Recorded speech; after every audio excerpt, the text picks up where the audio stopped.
Last night, I dreamt I went to Manderley again. It seemed to me I stood by the iron gate leading to the drive, and for a while I could not enter, for the way was barred to me. Then, like all dreamers, I was possessed of a sudden with supernatural powers and passed like a spirit through the barrier before me. The drive wound away in front of me, twisting and turning as it had always done. But as I advanced, I was aware that a change had come upon it. Nature had come into her own again, and little by little had encroached upon the drive with long, tenacious fingers. On and on wound the poor thread that had once been our drive. And finally, there was Manderley, secretive and silent. Time could not mar the perfect symmetry of those walls. Moonlight can play odd tricks upon the fancy, and suddenly it seemed to me that light came from the windows.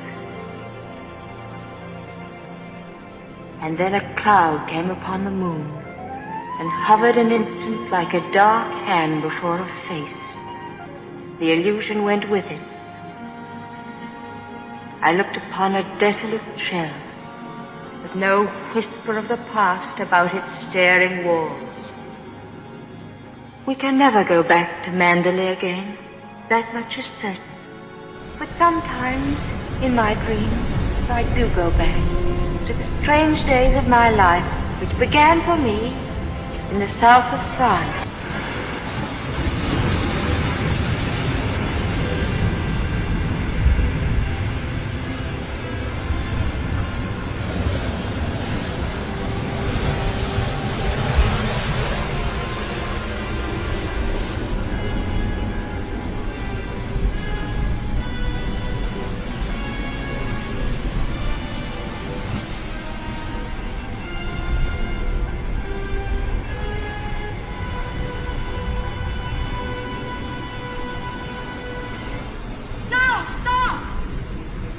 What the devil are you shouting about?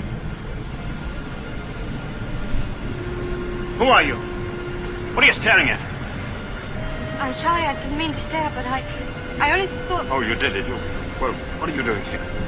I was only walking. Well, get on with your walking. Don't hang about here screaming.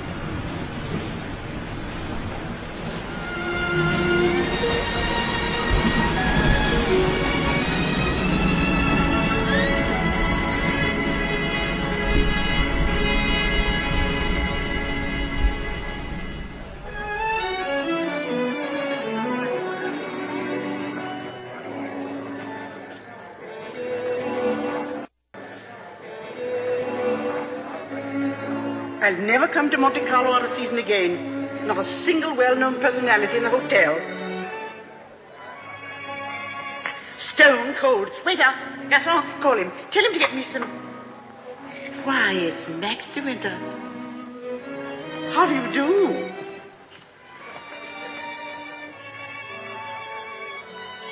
How do you do? I'm Edith Van Hopper. It's so nice to run into you here, just when I was beginning to despair of finding any old friends here in Monte. But do sit down and have some coffee.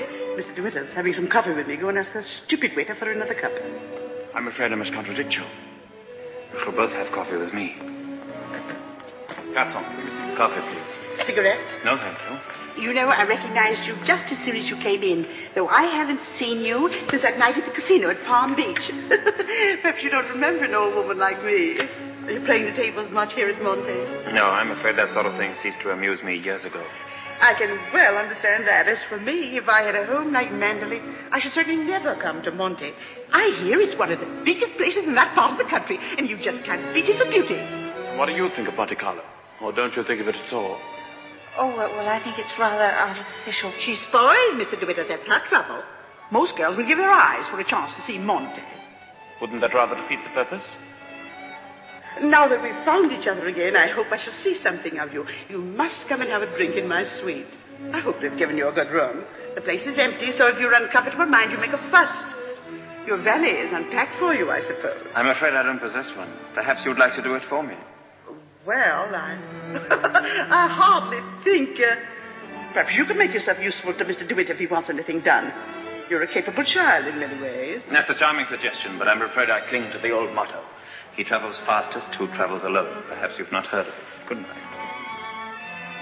What do you make of that? Do you suppose that sudden departure was intended to be funny?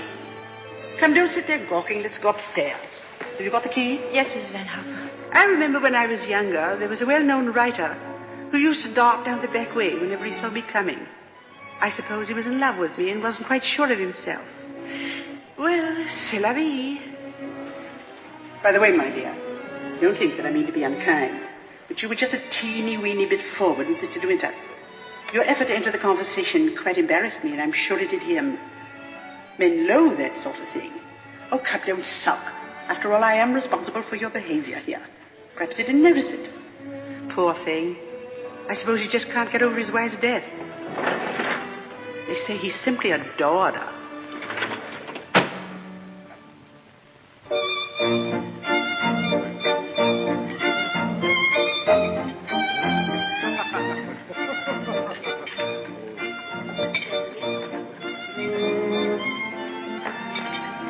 Louis, prenez la pomme.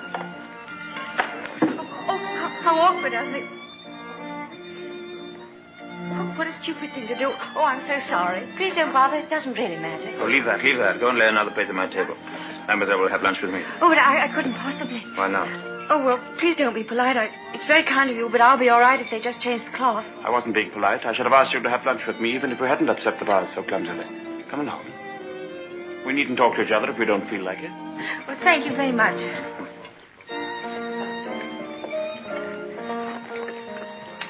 Oh, I'll just have some scrambled eggs. Oui, mademoiselle. What's happened to your friend? Oh, she's ill in bed with a cold. I'm sorry I was so rude to you yesterday. The only excuse I can offer is that I've become boorish through living alone. You weren't really. You simply wanted to be alone and...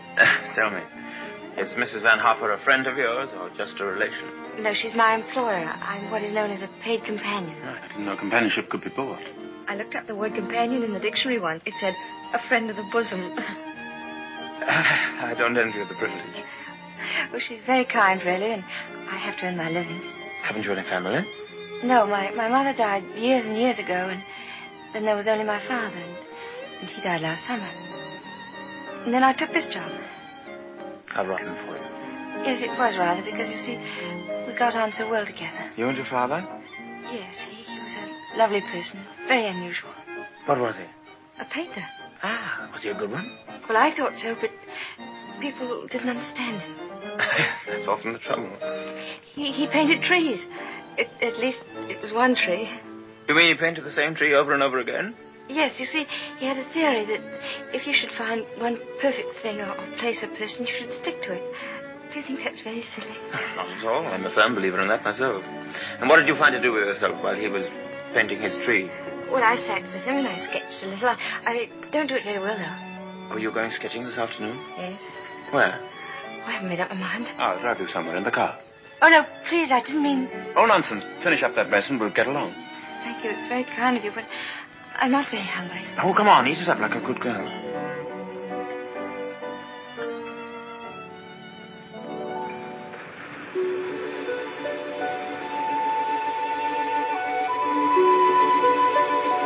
If you've taken long enough for that sketch, I shall expect a really fine work of art. Oh, no, don't look at it. It's not nearly good enough. But it can't be as bad as all that. Now, don't rub it all out. Let me see it first. Well, it's the perspective. I never can get it right. Oh, dear. Tell me, is it the perspective that gives my nose that curious twist in the middle? Well, you're not a very easy subject to sketch. Your expression keeps changing all the time. Does it? Well, I'd concentrate on the view instead if I were you. Much more worthwhile. Rather reminds me of our coastline at home. Do you know Cornwall at all? Yes, I went there once with my father on holiday. I was in a shop once, and I saw a postcard with a beautiful house on it right by the sea. And I asked whose house it was, and the old lady said, that's Manderley. I felt ashamed for not knowing. And Manderley is beautiful. To me, it's just the place where I was born. I've lived in all my life. Now, I don't suppose I shall ever see it again.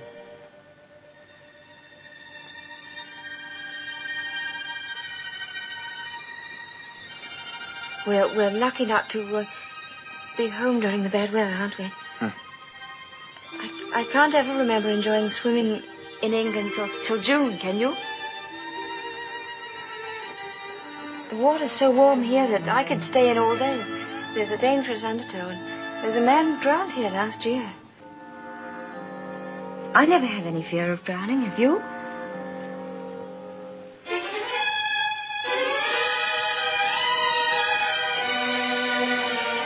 Come, I'll take you home.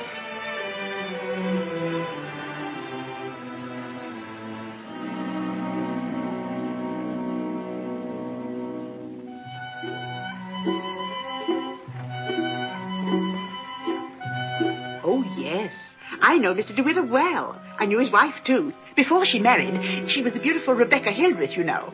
She was drowned, poor dear, while she was sailing near Manderley. He never talks about it, of course, but he's a broken man. I suppose I'd better have it. Wretched stuff. Give me a chocolate, quick. Oh, there you are. It's about time. Hurry up. I want to play some rummy.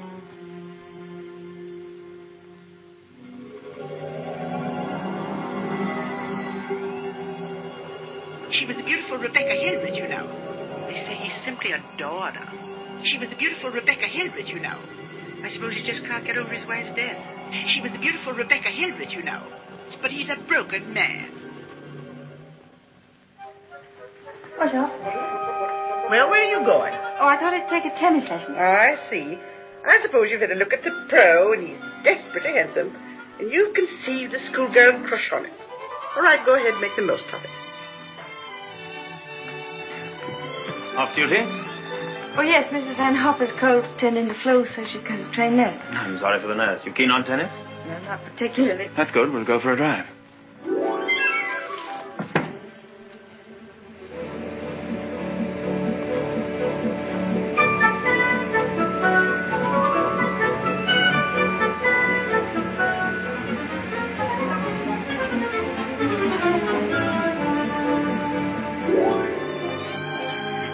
Good afternoon, Mrs. Van Hoff. How are you feeling? You got on rather well with him, didn't you? That pro must have been teaching you other things than tennis. Hurry up, I want you to make some calls. Wonder if Mr. De Winter is still in the hotel.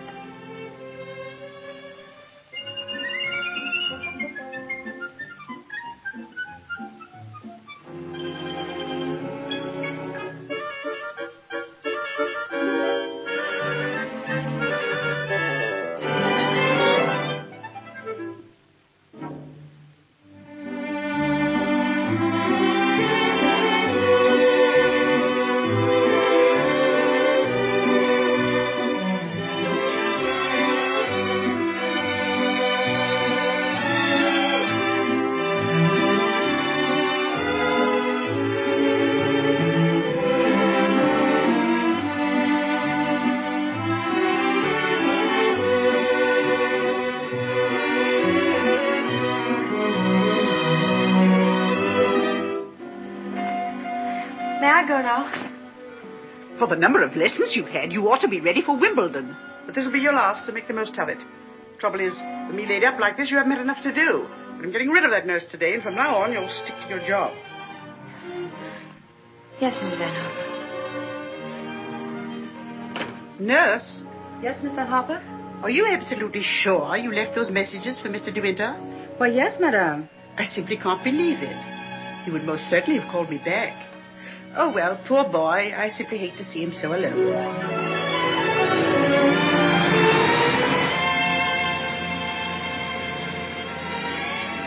You know, I wish there could be an invention that bottled up the memory like perfume. And it never faded, never got stale. And then whenever I wanted to, I could uncork the bottle and live the memory all over again.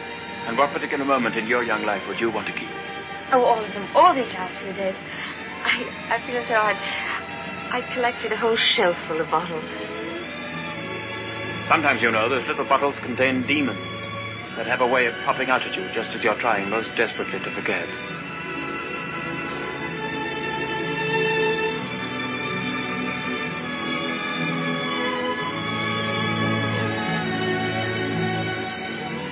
Stop biting your nails.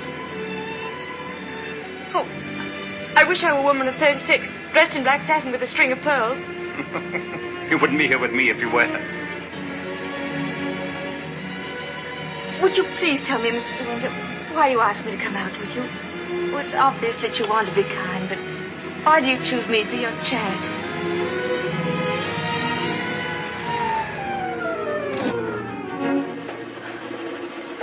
I asked you to come out with me because I wanted your company. You've blotted out the past for me more than all the bright lights of Monte Carlo. But if you think I just asked you out of kindness or charity, you can leave the car now and find your own way home. Go on, open the door and get out.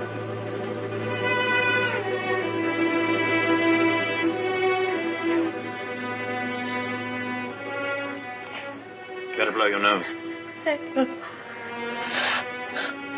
Please don't call me Mr. De Winter. I've a very impressive array of first names. George Fortescue Maximilian. But you needn't bother with them all at once. My family call me Maxim. And another thing.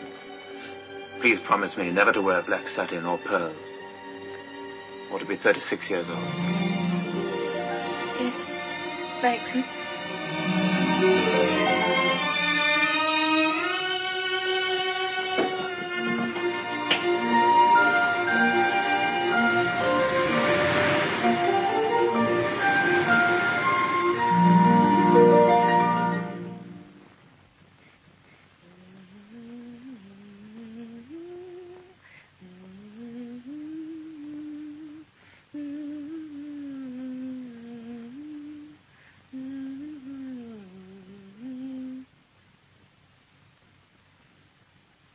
For the love of Pete! Come here. What do you think? My daughter's engaged to be married. Oh, really? How nice. We must leave for New York at once. Get reservations on the Aquitania, and we'll take the 12:30 train for Cherbourg. Hurry up and get in and maid to help with the packing. We've no time to waste. Go on and do dawdle. Mr. De Winter, please. Oh, he's gone out riding. He won't be back till noon. Oh. Well, give me the porter, please.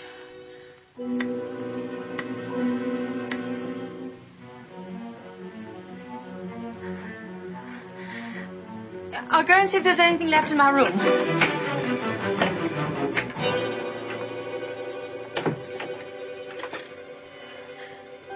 Has Mr. De Winter come in yet?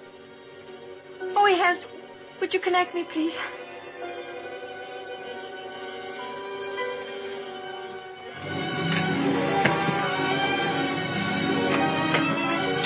Oh, I was looking for my book. I suppose I've packed it. Well, come on. The car's waiting at the door.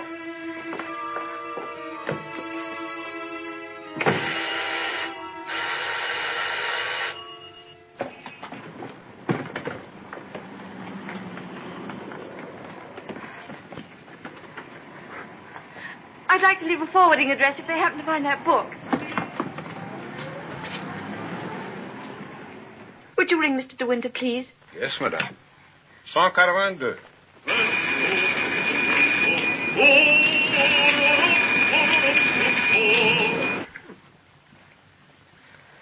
There isn't any answer. Thank you. Tell her to hurry up. Yes, madam.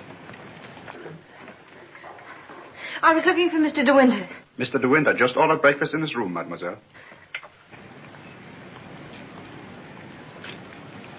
Come in.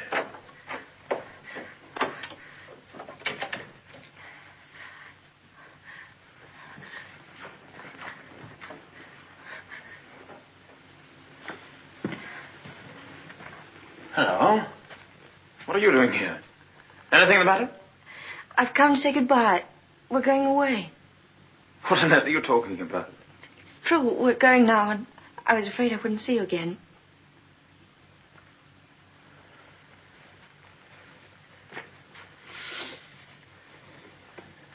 Where's she taking you to? New York. I don't want to go. I shall hate it. I shall be miserable.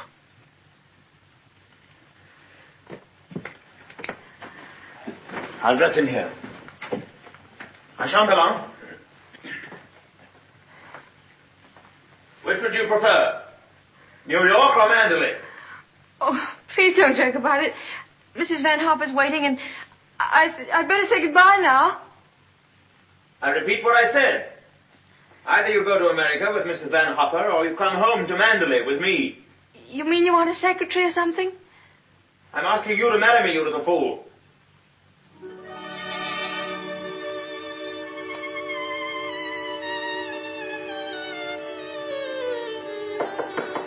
Come in.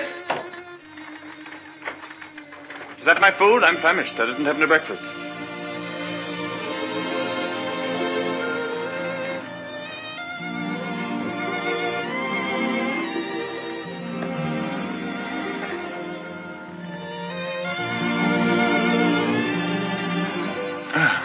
My suggestion didn't seem to go at all well.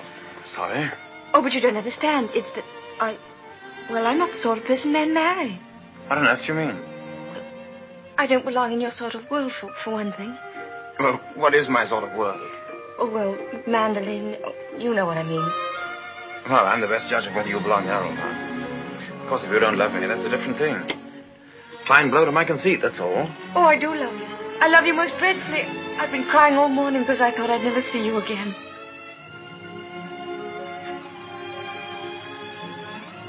Bless you for that. I'll remind you of this one day. You won't believe me.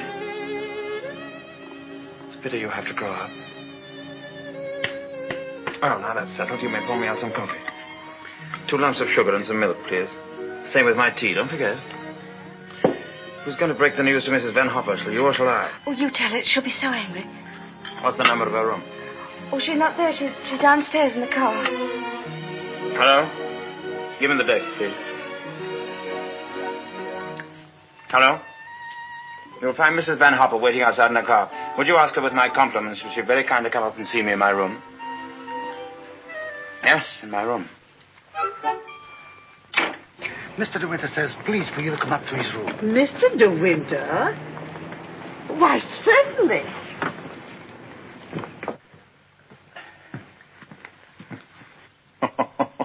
This isn't at all your idea of a proposal, is it? It should be in a conservatory. You in a white frock with a red rose in your hand.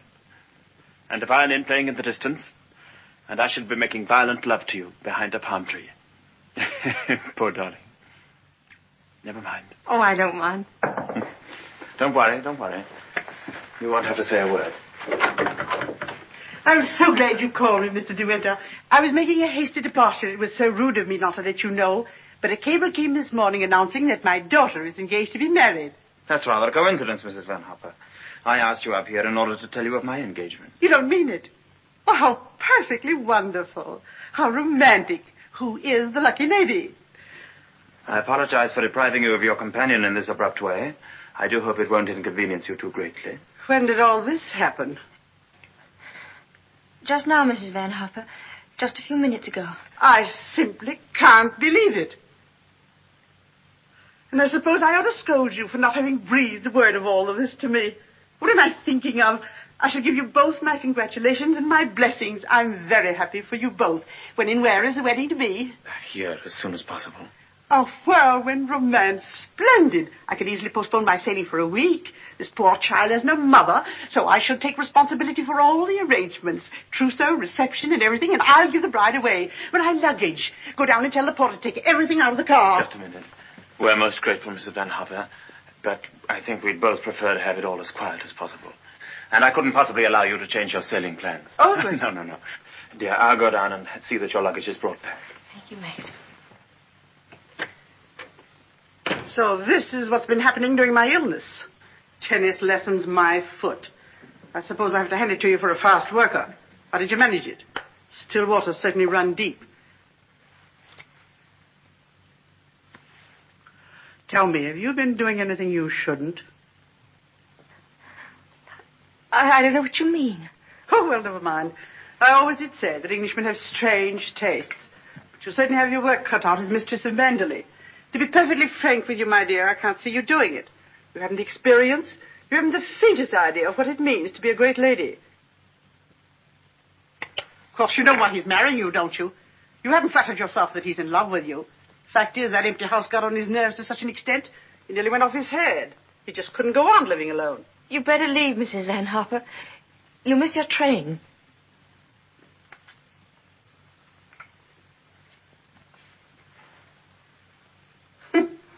Mrs. De Winter. Goodbye, my dear, and good luck.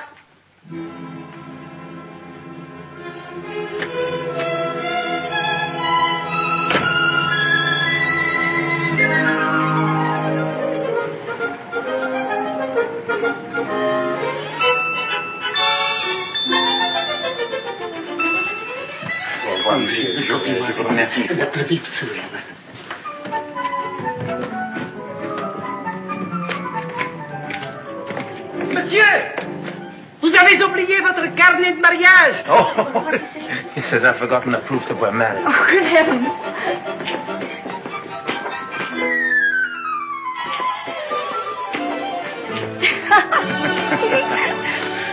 Somebody else had the same idea.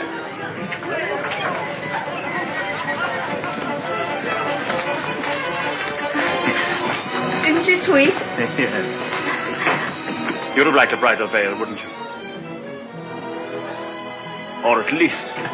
Madame, combien ça fait? Tu le fais. Je remercie. Yes. Oh, Max, how lovely. Oh, how perfectly lovely. Oh, perfectly lovely.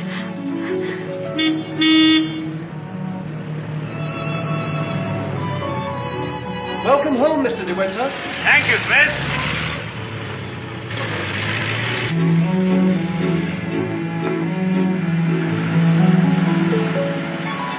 Cold, darling? Yes, just a little bit. There's no need to be frightened, you know. Just be yourself and they'll all adore you.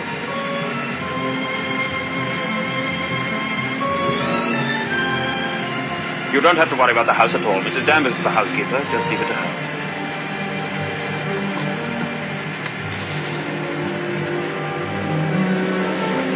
Hello. It's starting to rain. Better hurry up. Here, have this. Put it over your head. Thank you.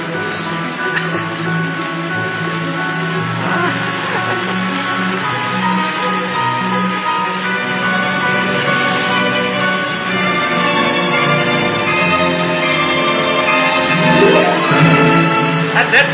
That's Manderley.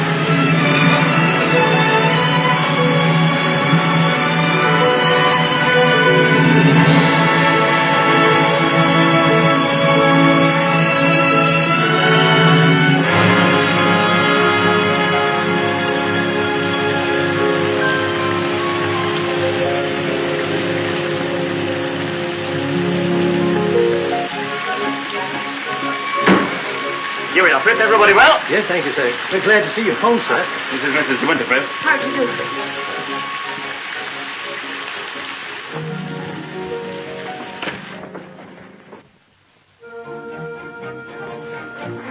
I didn't expect the whole staff to be in attendance. Mr. Danvers' orders, sir. Oh, sorry about this. Won't take long.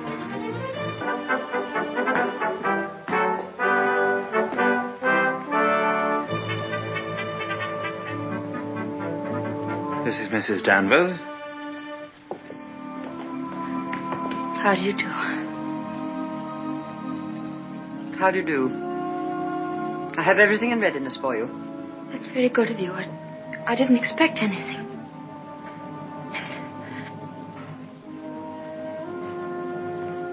I think we'd like some tea, Frith. Ready in the library, sir. Come along, darling.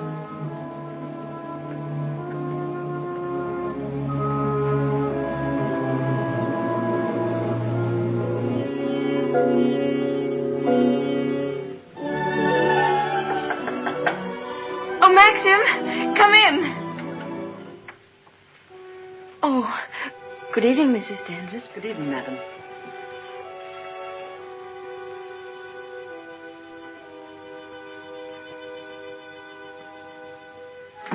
I hope Alice was satisfactory, madam. Oh, yes, thank you. Perfectly. She's the parlour maid. She'll have to look after you until your own maid arrives. Oh, but I haven't a maid. I'm sure Alice will do very nicely. I'm afraid that would not do for very long, madam. It's usual for ladies in your position to have a personal maid. I hope you approve the new decoration of these rooms, madam. Oh, I didn't know it'd been changed. I hope you haven't been to too much trouble. I only followed out Mr. De Winter's instructions. Oh, well, what did it look like before? It had an old paper and different hangings. It was never used much, except for occasional visitors. Oh, then it wasn't Mr. De Winter's room originally. No, madam. He's never used the east wing before. Of course, there's no view of the sea from here. The only good view of the sea is from the west wing. The room's very charming, and I'm sure I'll be comfortable. If there's anything you want done, madam, you have only to tell me. I suppose you've been at Manderley for many years, longer than anyone else. Not so long as Frith. He was here when the old gentleman was living, when Mr. De Winter was a boy. I see, and you didn't come till after that. I came here when the first Mrs. De Winter was a bride.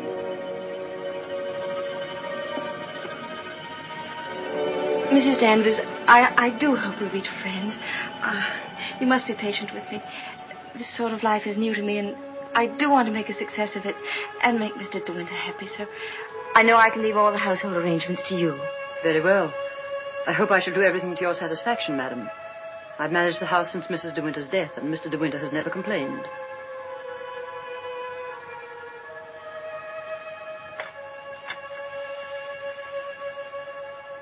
I think I'll go downstairs now.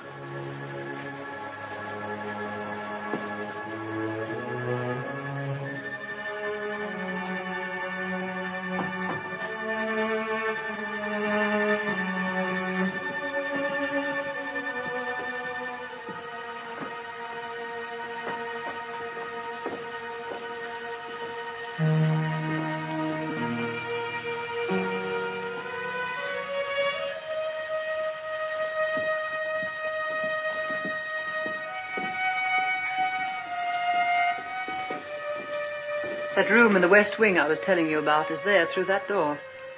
It's not used now. It's the most beautiful room in the house. The only one that looks down across the lawns to the sea.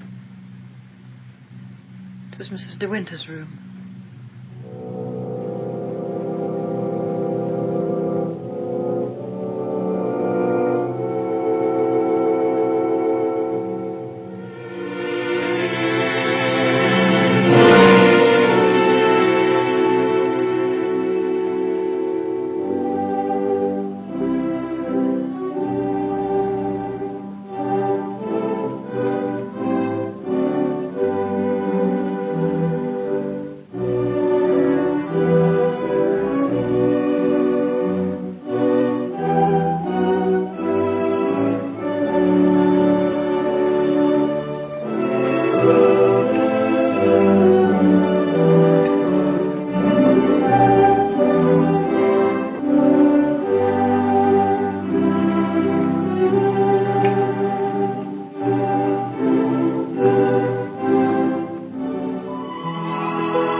morning. Good morning. You're Mrs. De Winter, aren't you? Yes. My name's Crawley. I manage the estate for Maxim. Awfully glad to meet you. There's a fearful lot of stuff piled up while Maxim was away. Yes, I'm sure there must have been. I do wish I could help with some of it. Oh, no. Frank never allows anybody to help him. He's like an old mother hen with his bills and rents and taxes. Come on, Frank, we must go over these estimates. I'll get my papers. You'll find quantities of breakfast over there, but you must eat it all or cook will be mortally offended. Well, I'll do my best, Maxim. I have to go over the place with Frank just to make sure that he hasn't lost any of it. You'll be all right, won't you? Getting acquainted with your new home. Have a look at the Times. There's a thrilling article on what's the matter with English cricket. Oh, yes. My sister Beatrice and her husband, Giles Lacey, have invited themselves over for lunch. Today? Yes. I suppose the old girl can't wait to look you over. You'll find her very direct. If she doesn't like you, she'll probably tell you so to your face. Don't worry, darling. I'll be back in time to protect you from her. Goodbye, darling. Goodbye, Maxim. Goodbye. Goodbye.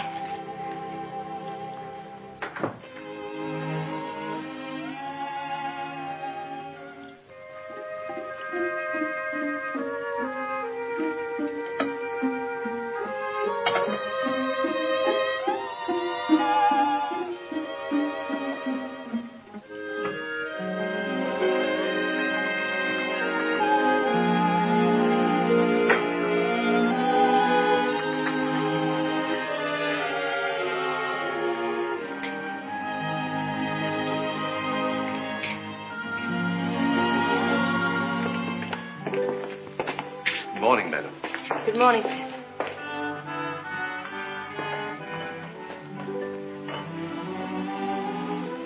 Isn't there anything I could get for you, madam? Oh, no, thank you, Frith. I'm really not very hungry.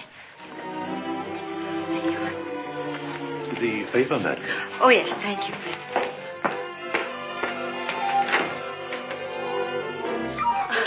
I've slipped. Oh, thank you, Frith.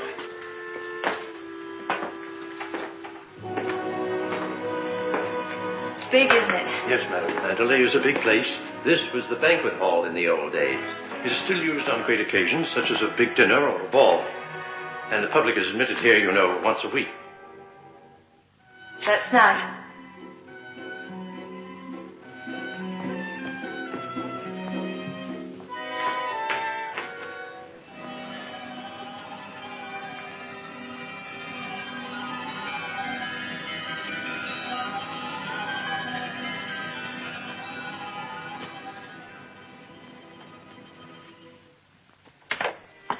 I beg pardon, madam. I'm afraid the fire is not usually lit in the library until the afternoon. But you'll find one in the morning room. Of course, if you wish this fire lit now, madam. Oh, no, Frith, I wouldn't dream. Mrs. De Winter. I mean, the late Mrs. De Winter always did her correspondence and telephoning in the morning room, after breakfast. Thank you, Frith.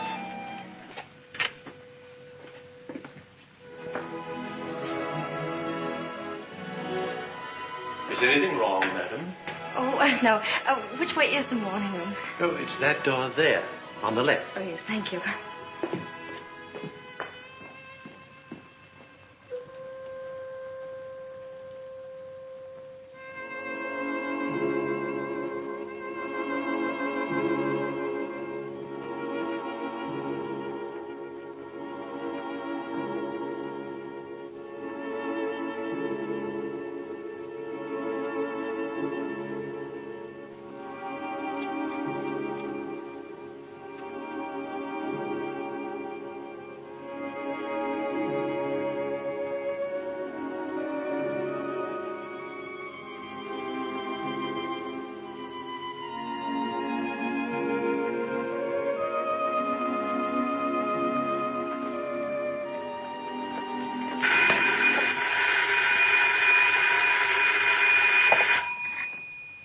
Mrs. De Winter?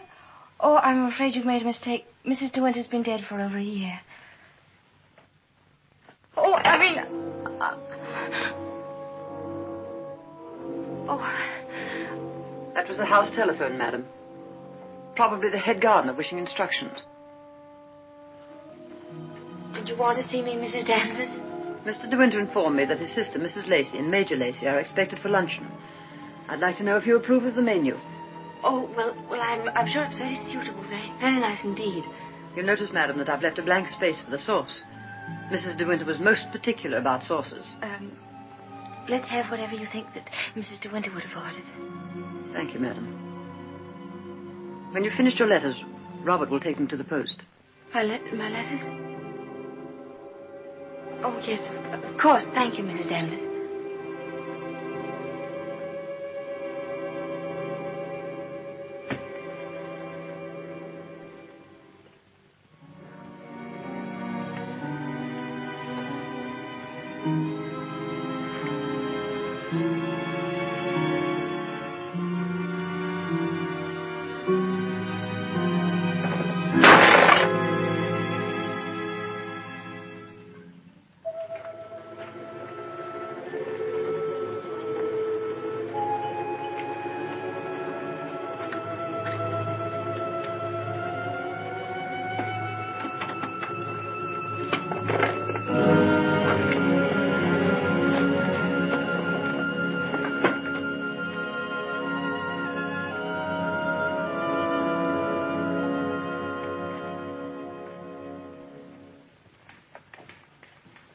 How are you, Frith? Good morning, Mrs. Lacey. Where's Mr. de Winter? I believe he went down to the farm with Mr. Crawley. How tiresome of him not to be here when we arrive, and how typical.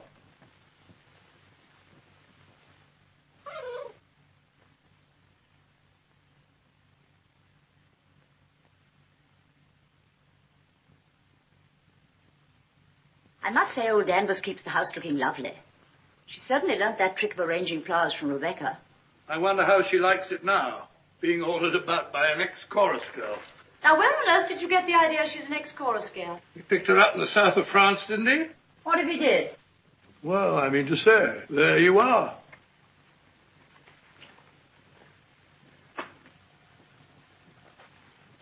How do you do? I'm Maxim's wife. How do you do? Well, I must say you're quite different from what I expected. Oh, but Cecilia, she's exactly what I told you she'd be. Well, how do you like Manderley? Very beautiful, isn't it?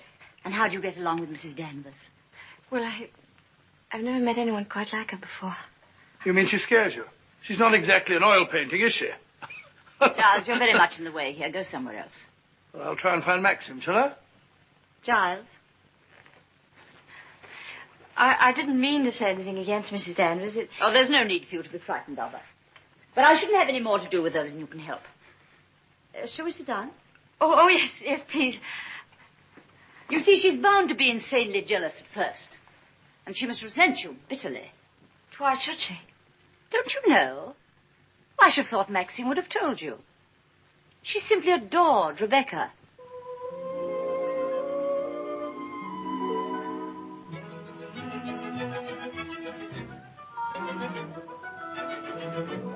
How are you, Robert? Quite well, thank you, madam. Still having trouble with your teeth? Unfortunately, yes, madam. You should have them out. All of them. Wretched nuisances, teeth. Thank you, madam. The plateful. Do you hunt? No, I don't. I'm afraid I don't even ride. Oh, have to ride down here. We all do. Which do you ride, side saddle or astride? Oh, of course, I forgot you don't, do you? You must. Nothing else to do down here. Maxim, when are you going to have parties here again like the old days? Oh, I haven't thought about it. But everyone's dying to see you, and... Yes, I bet they are. Why don't you have the masquerade ball again this summer? My dear, you fond of dancing? Well, I love it, but I'm not very good at it. You rumble? I've never tried. You must teach me. I said, well, I'm trying to find out exactly what your wife does do. She sketches a little. Sketches? Not this modern stuff, I hope. You know, portrait of a lampshade upside down to represent a soul in torment. Don't sail, do you? No, I don't. Thank goodness for that. Huh?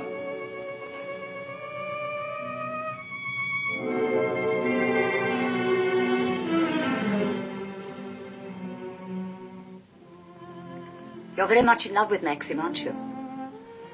Yes, I can see you are. Don't mind my saying so, but why don't you do something about your hair?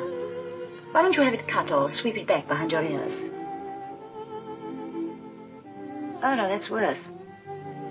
What does Maxim say about it? Does he like it like that? Well, he never mentions it. Oh, well, don't go by me.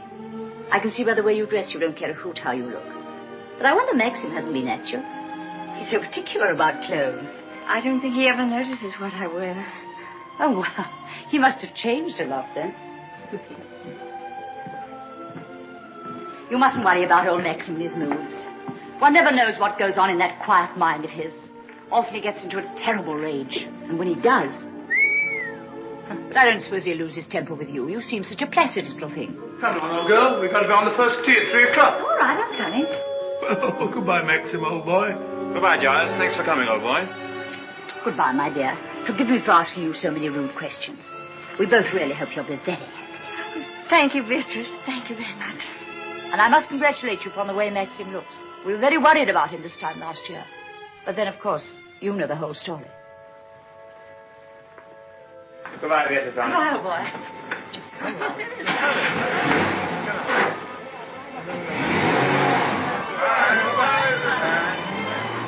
Well, thank heavens they've gone. Now we can have a walk about the place. Looks as though we might have a shower, but you won't mind that, will you? No, but wait a minute. I'll go upstairs and get a coat. No, there's a heap of Macintoshes in the flower room. Robert, run and get a coat from the flower room for Mrs. De Winter, will you? What do you think of Beatrice? Oh, I liked her very much, but she kept saying that I was quite different from what she expected. What the devil did she expect? Oh, someone smarter and more sophisticated, I'm afraid. Oh. Do you like my hair? Her hair? Yes, of course I do. What's the matter with it? Oh, I don't know. I just wondered. Funny you are. Thank you. Do I have to put it on? Yes, certainly. Can't be too careful with children. Come on, Jasper. Come and take some of that fat off.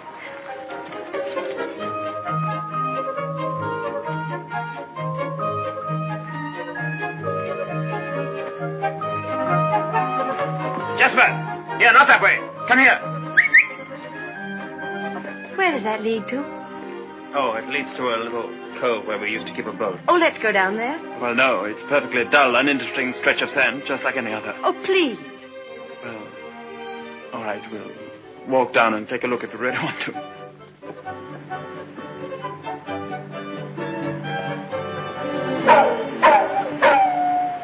That's Jasper. There must be something wrong. Perhaps he's hurt himself. No, he's all right. Leave him alone. Don't you think I'd better go and see? Don't bother about him, I tell you. He can't come to any harm. He'll find his own way back.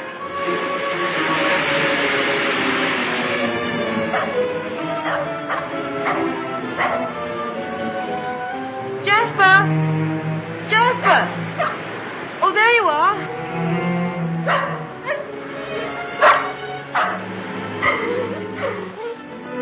What do you want in there, Jasper? Come on. Let's go home. Jasper.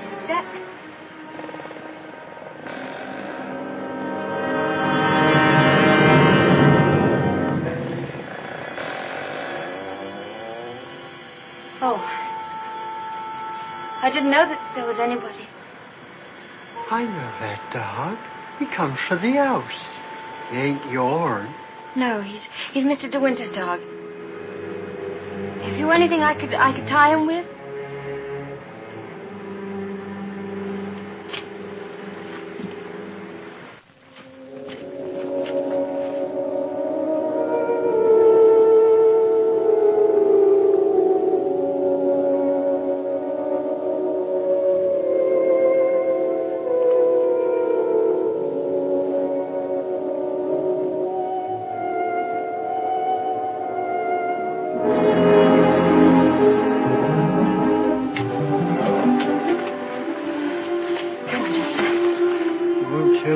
You saw me in there, will you? Don't you belong on the estate? I wasn't doing nothing. I was just putting my shells away. She's gone in the sea, ain't she? She'll never come back no more. No, she'll never come back. Come on, Jasper.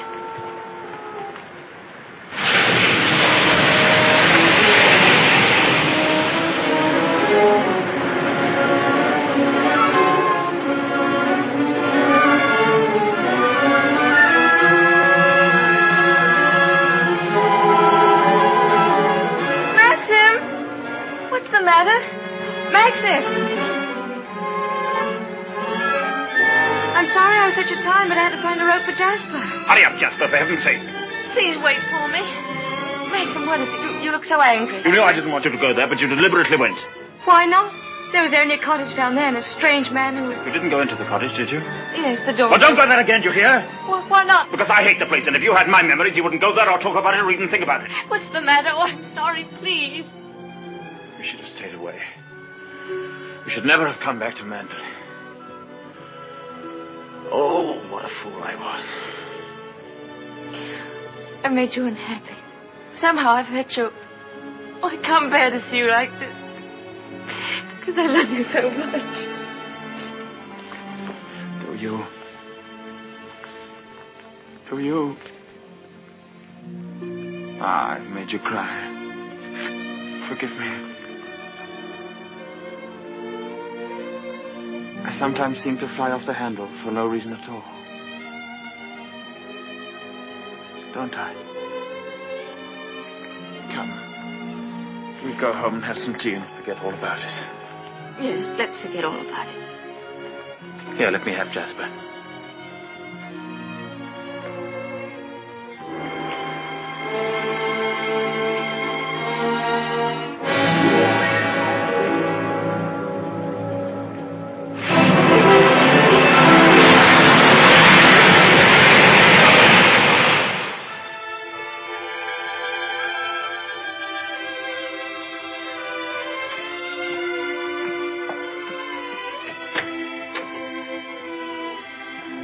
Come in. Oh, please don't get up, Mr. Crawley.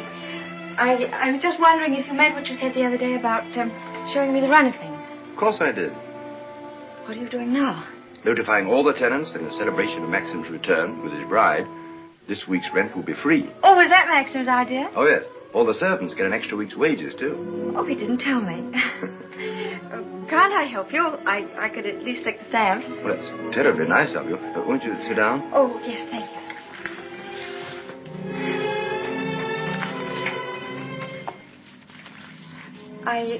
I was down at the cottage on the beach the other day. There was a man there, a queer sort of person. Jasper kept barking at him. Oh, yeah. Must have been Ben. Excuse me. He's quite harmless. We give him odd jobs now and then. That cottage place seemed to be going to rack and ruin.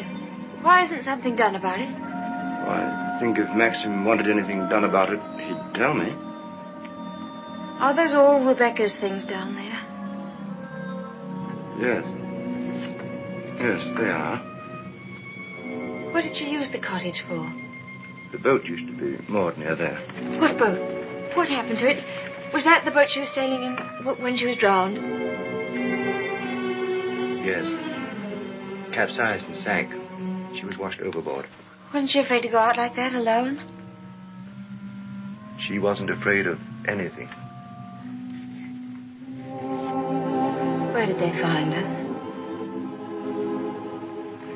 Near Edgecombe. About 40 miles up channel, about 2 months afterwards. Maxim went up to identify her. It was horrible for him. Yes, it must have been.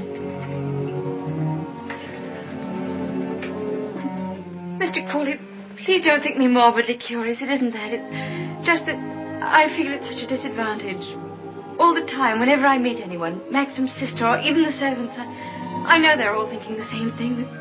They're all comparing me with her, with Rebecca. Oh, you mustn't think that. I can't tell you how glad I am that you married Maxim. It's going to make all the difference to his life. And from my point of view, it's very refreshing to find someone like yourself who's not entirely in tune, shall we say, with Manderley. That's very sweet of you. I dare say I've been stupid, but every day I realize the things that she had and that I lacked. Beauty and wit and intelligence and all the things that are so important in a woman. You have qualities that are just as important. More important, if I may say so.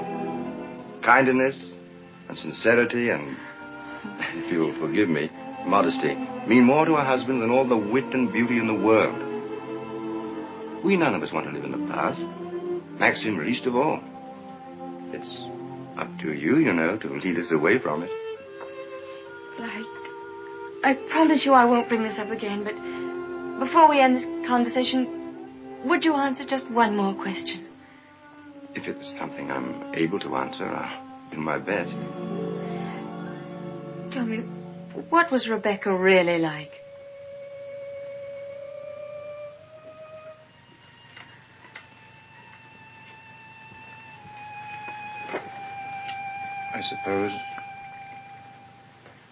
suppose she was the most beautiful creature I ever saw.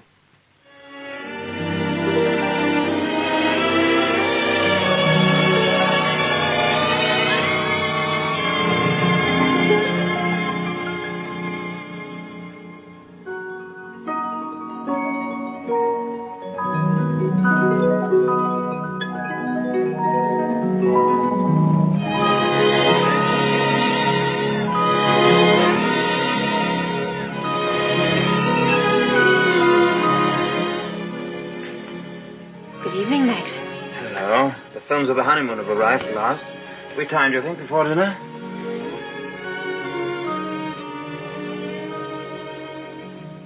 What on earth have you done to yourself?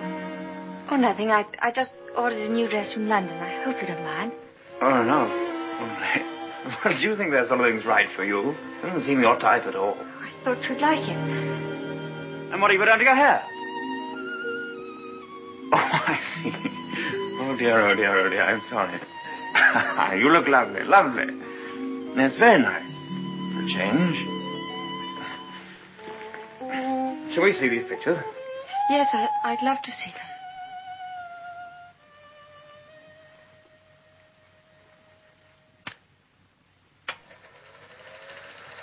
Ah, look now. Oh, look at that. Wasn't it wonderful, darling? Can't we go back there someday? Yes, of course, of course. Ah, look at you. Won't our grandchildren be delighted when they see how lovely you were? Oh, look at you. Yes. I like that. Look at that. That's very nice. Oh, remember that. Yes? Oh, I wish our honeymoon could have lasted forever, Maxim. Oh, dash it, look. Oh, hang it. Threaded it up wrong as usual or something. Yes, Fritz, what is it? Excuse me, sir. May I have a word with you? Yes. Come in. It's about Robert, sir. There's been a slight unpleasantness between him and Mrs. Danvers. Oh, dear. Robert is very upset. Oh, this is trouble. What is it? It appears that Mrs. Danvers has accused Robert of stealing a valuable ornament from the morning room. Robert denies the accusation most emphatically, sir. What was the thing, anyway? China Cupid, sir. Oh, dear, that's one of our treasures, isn't it? Well, tell Mrs. Danvers to get to the bottom of it somehow and tell her I'm sure it wasn't Robert. Very good, sir. Why do they come to me with these things? That's your job, sweetheart. Maxim, I wanted to tell you, but, well, I forgot. The fact is, I broke the China Cupid. You broke it? Now, why on earth didn't you say something about it when Fritz was here? I don't know. I didn't like to. I was afraid he'd think me a fool. Well, you think you're much more of a fool now. You'll have to explain to him and Mrs. Danvers. Oh, no, Maxim, you do it. I'll go upstairs. Don't be such a little idiot, darling. Anybody would think you were afraid of them. It's all a mistake, Mrs. Danvers. Apparently, Mrs. de Winter broke the cupid herself and forgot to say anything about it. I'm so sorry. I never thought that I'd get Robert into trouble. Is it possible to repair the ornament, madam? No, I'm afraid it isn't. It was smashed into pieces. What did you do with the pieces? Well, I put them at the back of one of the drawers in the writing desk. Well, it looks as though Mrs. de Winter were afraid you were going to put her in prison, doesn't it, Mrs. Danvers? Well, never mind. Do what you can to find the pieces, see if they can be mended, and above all, tell Robert to dry his tears. I shall apologize to Robert, of course. Perhaps if such a thing happens again, Mrs. de Winter will tell me personally. Yes, all right. Thank you, Mrs. Danvers.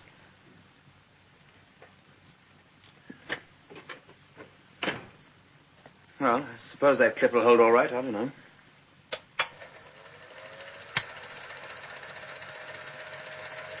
I'm awfully sorry, darling. It was very careless of me. Mrs. Danvers must be furious with me. Oh, hang Mrs. Danvers. Why on earth should you be frightened of her? You behave more like a upstairs maid or something. Not like the mistress of the house at all. Yes, I know I do. But I feel so uncomfortable. I try my best every day, but it's very difficult with people looking me up and down as if I were a prize cow. Well, what does it matter if they do? You must remember that life at Manderley is the only thing that interests anybody down here. What a slap in the eye must have been to them then. I suppose that's why you married me. Because you knew I was dull and gauche and inexperienced, and there could never be any gossip about me. Gossip? What do you mean? I don't know. I just said it for something to say. Don't look at me like that. Maxim, what's the matter? What have I said?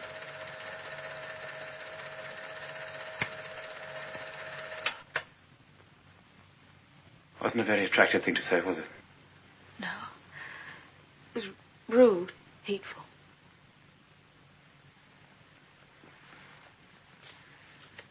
I wonder if I did a very selfish thing in marrying you. How do you mean? I'm not much of a companion to you, am I? You don't get much fun, do you? You ought to have married a boy. Someone of your own age. Maxim, why do you say this? Of course we're companions. Are we? I don't know. I'm very difficult to live with. No, you're not difficult. You're easy, very easy. Our marriage is a success, isn't it? A great success? We're happy, aren't we? Terribly happy.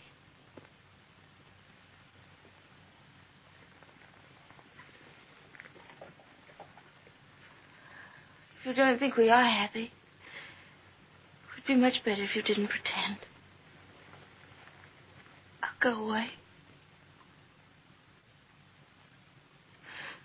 Why don't you answer me?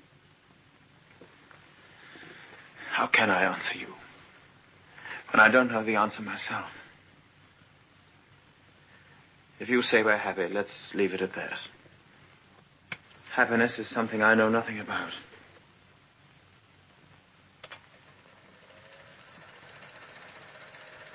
Oh, look. There's the one when I left the camera running on the tripod, remember?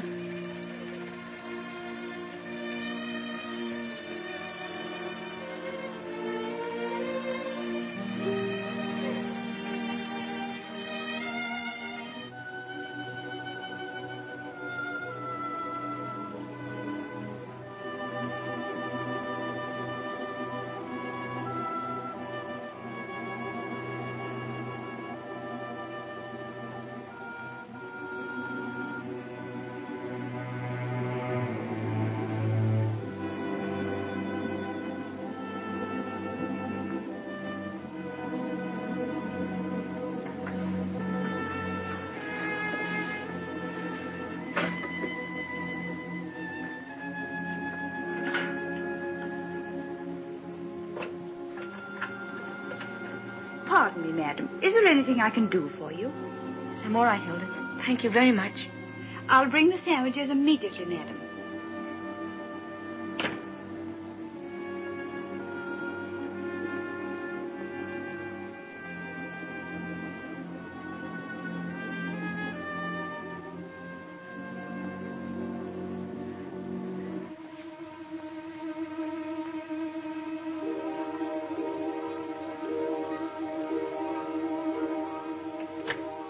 Hilda. Yes, madam? The West Wing. Nobody ever uses it anymore, do they? No, madam. Not since the death of Mrs. de Winter.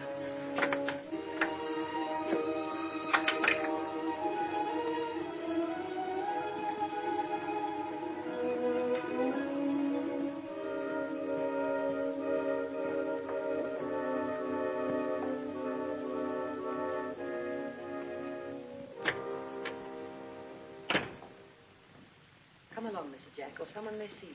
Well, Danny, old Harvey, it's been good to see you again. I've been simply breathless to pick up all the news. I really don't think it's wise for you to come here, Mr. Jack. Jasper, come here. Oh, nonsense, nonsense. It's just like coming back home. Why, Mr. Jack? Yes, and we must be careful not to shock Cinderella, mustn't we? She's in the morning room. If you leave through the garden door, she won't see you. I must say I feel a little like the poor relation sneaking around through back doors. Well, toodaloo, Danny. Goodbye, Mr. Jack. And please be careful.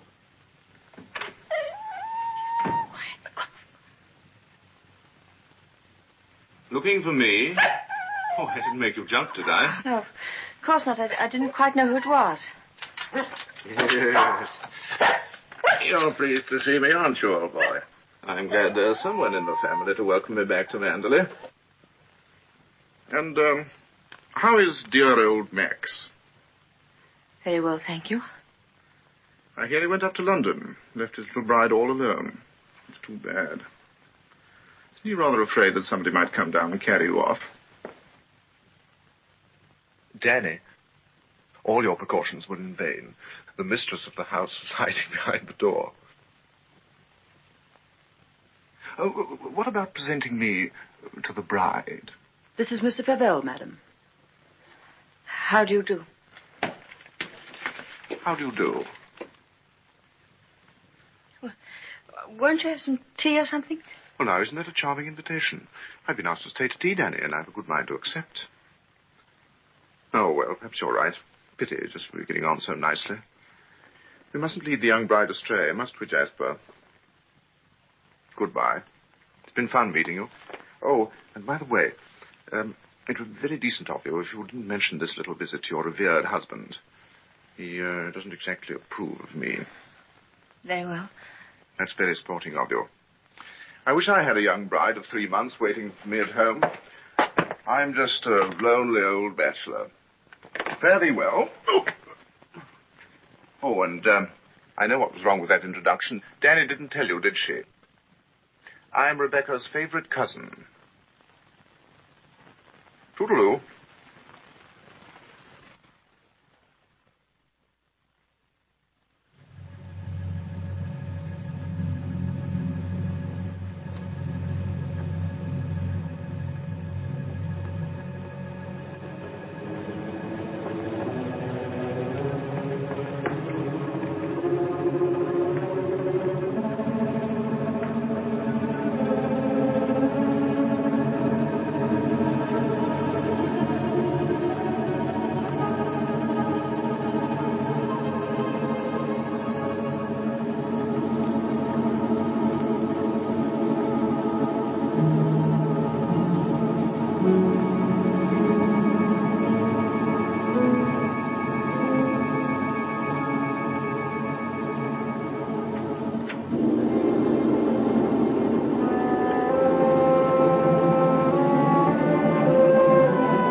Wish anything, madam?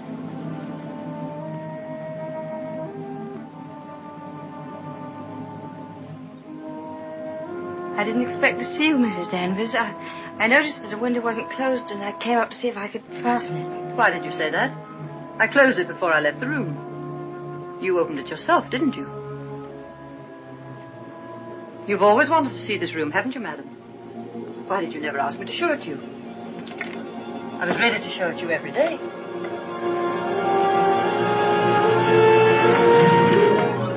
It's a lovely room, isn't it? Loveliest room you've ever seen.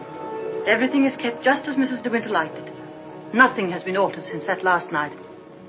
Come. I'll show you her dressing room. This is where I keep all her clothes. You would like to see them, wouldn't you?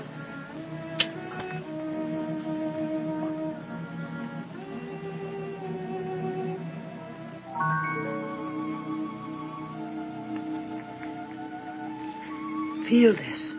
It was a Christmas present from Mr. de Winter. He was always giving her expensive gifts the whole year round. I keep her underwear on this side. They were made specially for her by the nuns in the convent of St. Clair. I always used to wait up for her, no matter how late. Sometimes she and Mr. de Winter didn't come home until dawn. While she was undressing, she'd tell me about the party she'd been to. She knew everyone that mattered. Everyone loved her. When she'd finished her bath, she'd go into the bedroom and go over to the dressing table.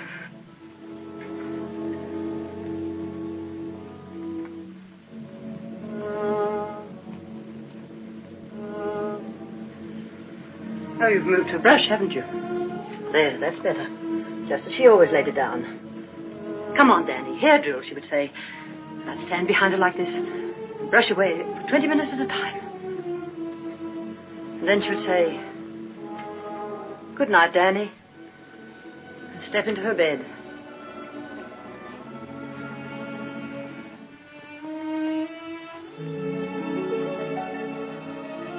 I embroidered this case for her myself, and I keep it here always.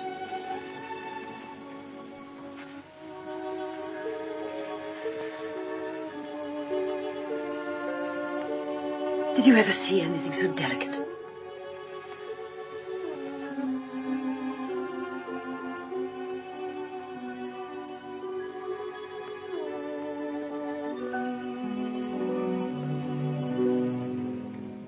Look. You can see my hand through it.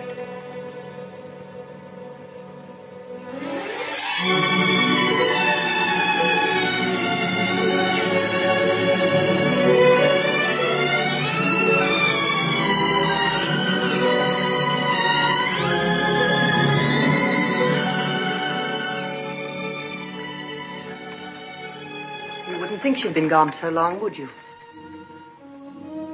Sometimes when I walk along the corridor, I fancy I hear her just behind me. Like a quick, light step. I couldn't mistake it anywhere. It's not only in this room. It's in all the rooms in the house. I can almost hear it now. Do you think the dead come back and watch the living? I don't believe it. Sometimes. I wonder if she doesn't come back here to Manderley. Watch you and Mr. De Winter together. You look tired. Why don't you stay here a while and rest? And listen to the sea. So soothing. Listen to it.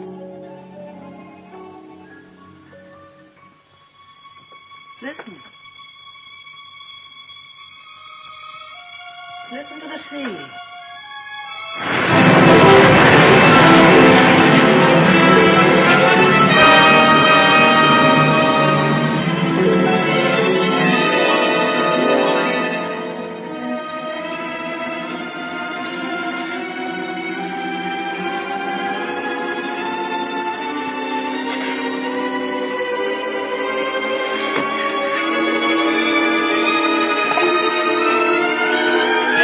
Tell Mrs. Danvers I wish to see her immediately.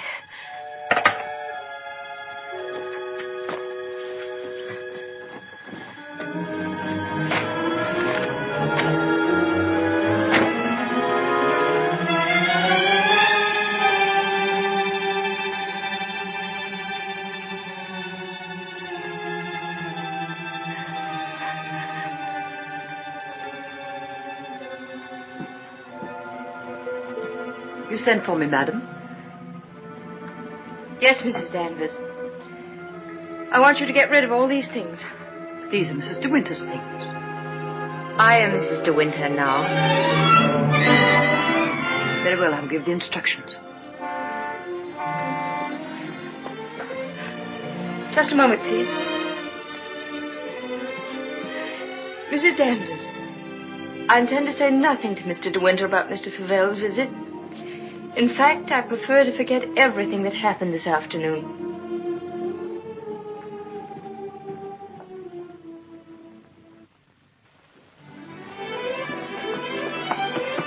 Maxim, you've been gone all day. Choking. Oh. Well. What have you been doing with yourself? Oh, I've been thinking. Oh, what did you want to do that for? Oh, come in here and I'll tell you. Darling, could we have a costume ball, just as you used to? Now, what put that into your mind? Has Beatrice been at you? No, but I feel that we ought to do something to make people feel that Manderley is just the same as it always was. Please, darling, could we? You don't know what it would mean, you know. You would have to be a hostess to hundreds of people. All the county. And a lot of young people will come up from London and turn the house into a nightclub. Oh, yes, but I want to. Oh, please. I've never been to a large party, but I could learn what to do, and I promise you, you wouldn't be ashamed of me.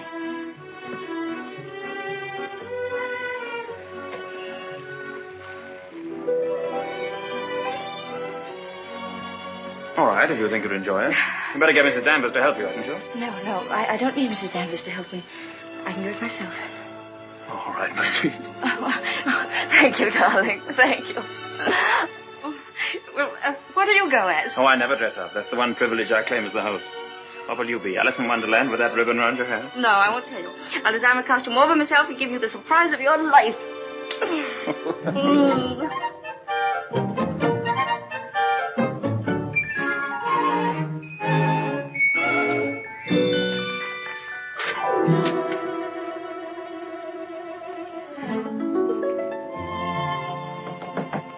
Come in.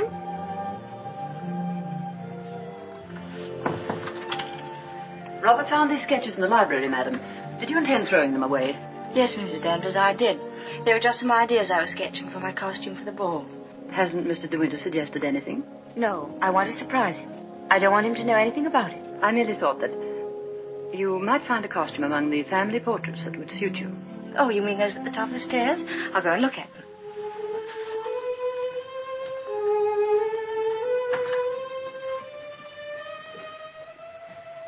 This one, for instance. It might have been designed for you. I'm sure you could have it copied. I've heard Mr. De Winter say that this is his favorite of all the paintings. It's Lady Caroline De Winter, one of his ancestors. Oh, well, that's a splendid idea, Mrs. Danvers. I'm very grateful.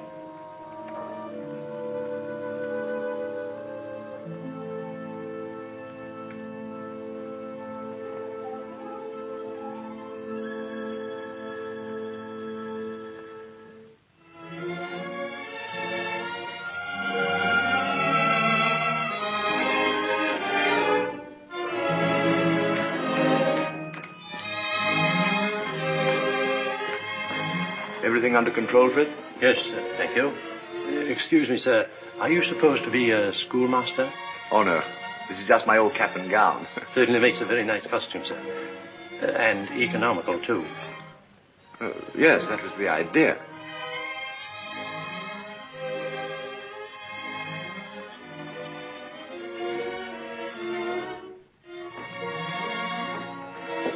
Evening, Robert. Not very good weather for the ball. No, sir. Very misty on the way. And very chilly. Oh, this wig's so tight they ought to have sent an aspirin with it. Hello. Oh. What's the idea, Adam and Eve? Oh, Maxim, don't be disgusting. Strong man, old man. Oh. Where's my weight thing? What thing? You haven't left in the car, have you? Oh, there it is. You were the first one down? Yes. Where's the child? Well, she's keeping her costume a terrific secret. Wouldn't even let me into her room. Oh, lovely. I'll go up and give her a hand. I could do with a drink. Won't you catch cold in that thing? Don't be silly. Pure wool, old boy. Pardon me, sir. You forgot this.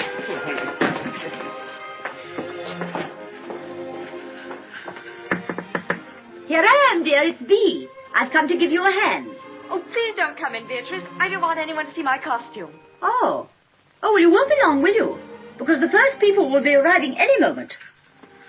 Now, you're sure that's where that should be? Yes, madam, it's just right. Oh, isn't it exciting? Indeed it is, madam. I've always heard of the Manderley ball, and now I'm really going to see one. Sure there'll be no one there to touch you, madam. Do you really think so? Now, where's my fan? Now, you're sure I look all right? You look ever so beautiful. Well, here goes.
Good evening, Mr. De Winter.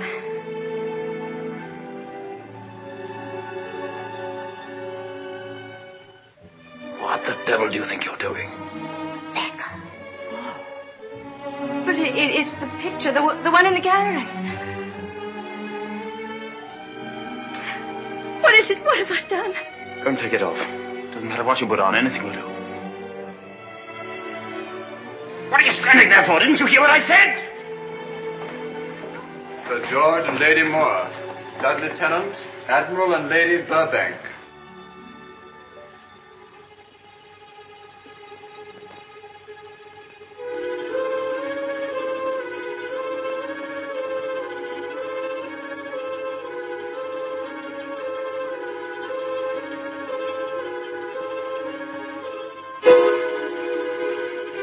I watched you go down, just as I watched her a year ago. Even in the same dress, you couldn't compare. You knew it. You knew that she wore it, and yet you deliberately suggested I wear it. Why do you hate me? What have I done to you that you should ever hate me so? You tried to take her place. You let him marry you. I've seen his face, his eyes. They're the same as those first weeks after she died. I used to listen to him, walking up and down, all night long, night after night, thinking of her, suffering torture because he'd lost her. I don't want to know. I don't want to know. You thought you could be Mrs. De Winter, live in her house, walk in her steps, take the things that were hers, but she's too strong for you. You can't fight her. No one ever got the better of her. Never, never. She was beaten in the end, but it wasn't a man, it wasn't a woman. It was the sea. Oh, stop it, stop it, oh, stop it.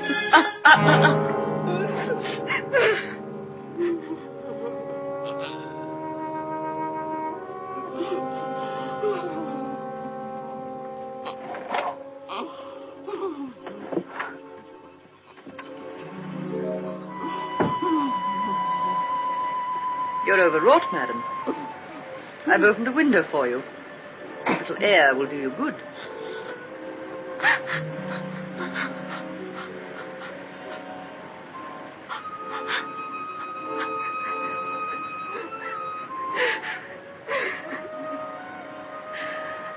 Why don't you go? Why don't you leave Manderley? He doesn't need you. He's got his memories. He doesn't love you. He wants to be alone again with her. You've nothing to stay for. You've nothing to live for, really, have you? Look down there. It's easy, isn't it? Why don't you? Why don't you? Go on. Go on. Don't be afraid.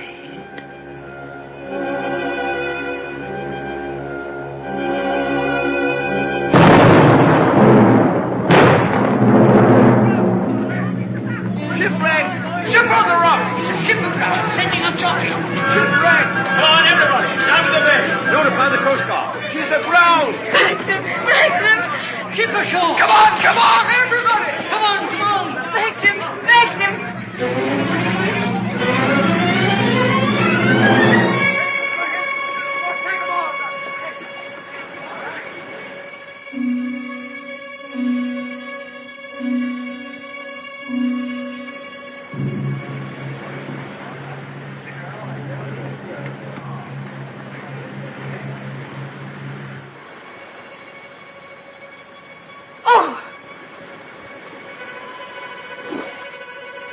Ben, have you seen Mrs. De Winter anywhere?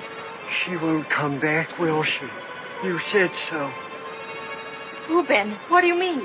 Ah, the other one.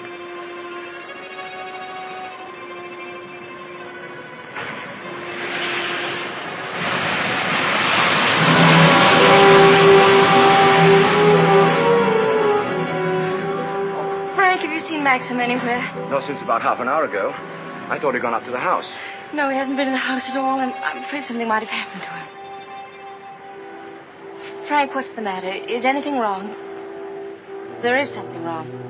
Well, the diver who went down to inspect the bottom of the ship came across the hull of another boat. A little sailboat. Frank, is it? Yes. It's Rebecca's. How did they recognize it? was a local man. Knew it instantly. It'll be so hard on poor Maxim. Yes. It's going to bring it all back again. And worse than before. Why did they have to find it? Why couldn't they have left it there in peace at the bottom of the sea? Why? Better get along and arrange some breakfast for the men. All right, Frank, I'll go and look for Maxim.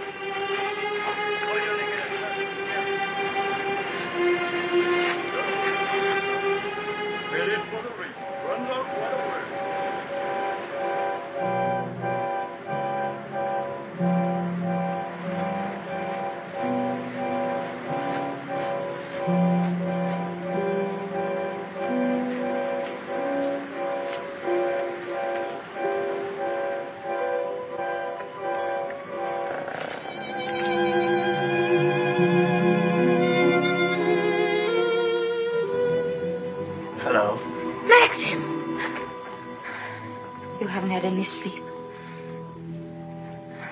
Have you forgiven me? Forgiven you? What have I got to forgive you for? For last night, my stupidity about the costume. Oh, that. I'd forgotten. I was angry with you, wasn't I?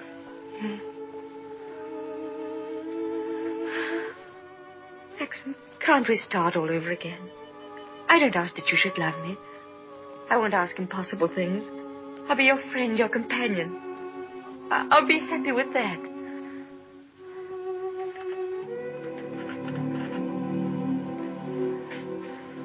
You love me very much, don't you?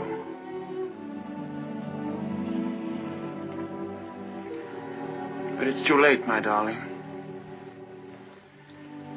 We've lost our little chance of happiness. No, Maxim, no. Yes. It's all over now.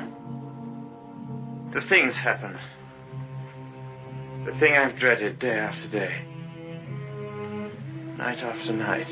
Maxim, what are you trying to tell me? Rebecca has won. Her shadow has been between us all the time, keeping us from one another. She knew that this would happen. What are you saying? They sent a diver down. He found another boat. Yes, I know. Frank told me. Rebecca's boat. Oh, it's terrible for you. I'm so sorry. The diver made another discovery. Broke one of the ports and looked into the cabin. There was a body in there. Then she wasn't alone. There was someone sailing with her, and you have to find out who it was. That's it, isn't it, Maxim? You don't understand. There was no one with her. It's Rebecca's body lying there on the cabin floor. The woman that was washed up at Edgecombe. The woman that is now buried in the family crypt. That was not Rebecca. That was the body of some unknown woman. Unclaimed, belonging nowhere. I identified it, but I knew it wasn't Rebecca. It was all a lie. I knew where Rebecca's body was. Lying on that cabin floor on the bottom of the sea. How did you know, Max? Because I put it there.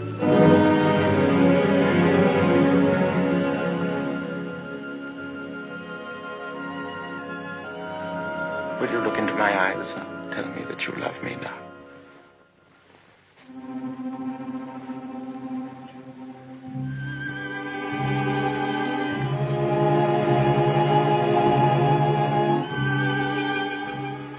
See? I was right. It's too late.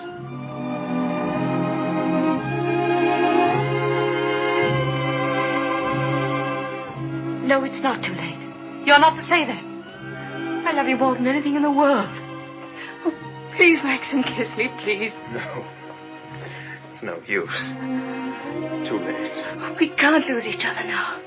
We must be together always. No secrets, no shadows. We may only have a few days. A few hours. Maxim, why didn't you tell me before? Yeah, you did sometimes, but you never seemed close enough. How could we be close when I knew you were always thinking of Rebecca? How could I even ask you to love me when I knew you loved Rebecca still? What are you talking about? What do you mean? Whenever you touched me, I knew you were comparing me with Rebecca. Whenever you looked at me, or spoke to me, or walked with me in the garden, I knew you were thinking, this I did with Rebecca, and this, and this. Oh, it's true, isn't it? You thought I loved Rebecca? You thought that? I hated her.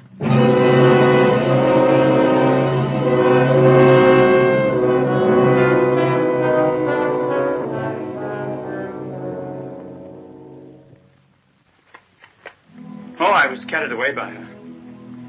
Enchanted by her, as everyone was. And when I was married, I was told I was the luckiest man in the world. She was so lovely, so accomplished, so amusing.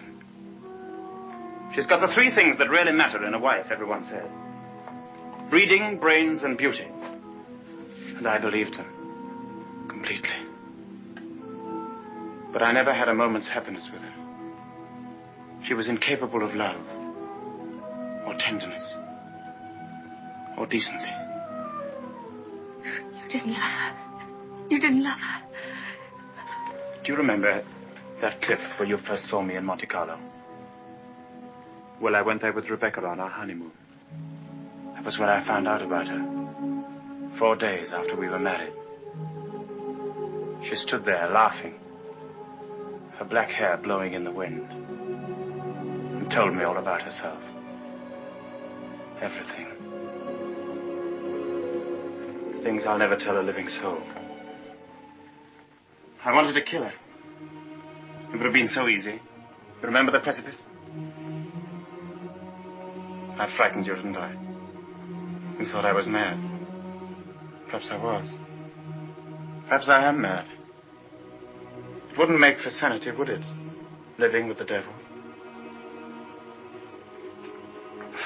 I'll make a bargain with you, she said. You look rather foolish trying to divorce me now after 4 days of marriage. So I'll play the part of a devoted wife, mistress of your precious Manderley. I'll make it the most famous showplace in England, if you like. And people will visit us and envy us and say we're the luckiest, happiest couple in the country. What a grand joke it'll be. What a triumph. I should never have accepted her dirty bargain. But I did. I was younger then and tremendously conscious of the family honor. Family honor. She knew that I'd sacrifice everything rather than stand up in a divorce court and give her away, admit that our marriage was a rotten fraud. You despise me, don't you? As I despise myself. You can't understand what my feelings were. Can you? Of course I can, darling. Of course I can. Well, I kept the bargain, and so did she, apparently. Oh, she played the game brilliantly. But after a while, she began to grow careless. She took a flat in London, and she'd stay away for days at a time. Then she started to bring her friends down here. I warned her, but she shrugged her shoulders. What's it got to do with you, she said. She even started on Frank. Poor, faithful Frank. Then there was a cousin of hers, a man named Favell. Yes, I know him. Came the day you went to London. Why didn't you tell me? I didn't like to. I thought it would remind you of Rebecca. Remind me? As if I needed reminding. Favell used to visit her here in this cottage. I found out about it, and I warned her that if he came here again, I'd shoot them both. One night, when I found that she'd come back quietly from London, I thought that Favell was with her. And I knew then that I couldn't stand this life of filth and deceit any longer. I decided to come down here and have it out with both of them. But she was alone. She was expecting Favell, but he hadn't come. She was lying on the divan, A large tray of cigarette stubs beside her. She looked ill. Queer. Suddenly she got up. Started to walk toward me. When I have a child, she said, neither you nor anyone else could ever prove it wasn't yours. You'd like to have an heir, wouldn't you, Max, for your precious Manderley? And she started to laugh. How funny. How supremely, wonderfully funny. I'll be the perfect mother, just as I've been the perfect wife. No one will ever know. It ought to give you the thrill of your life, Max, to watch my son grow bigger day by day, and to know that when you die, Manderley will be his. She was face to face with me. One hand in her pocket, the other holding a cigarette. She was smiling. Well, Max, what are you going to do about it? Aren't you going to kill me? I suppose I went mad for a moment. I must have struck her. She stood staring at me. She looked almost triumphant. Then she started toward me again, smiling. Suddenly she stumbled and fell.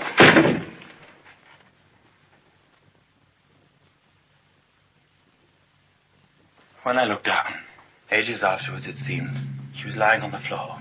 She'd struck her head on a heavy piece of ship's tackle. I remember wondering why she was still smiling. And I realized she was dead. But you didn't kill her. It was an accident. Who would believe me? I lost my head. I just knew I had to do something. Anything. I carried her out to the boat. It was very dark. There was no moon. I put her in the cabin. When the boat seemed a safe distance from the shore, I took a spike and drove it again and again through the planking of the hull. I opened up the sea cocks and the water began to come in fast.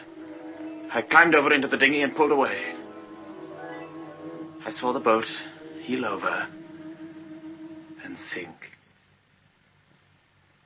I pulled back into the cove. It started raining.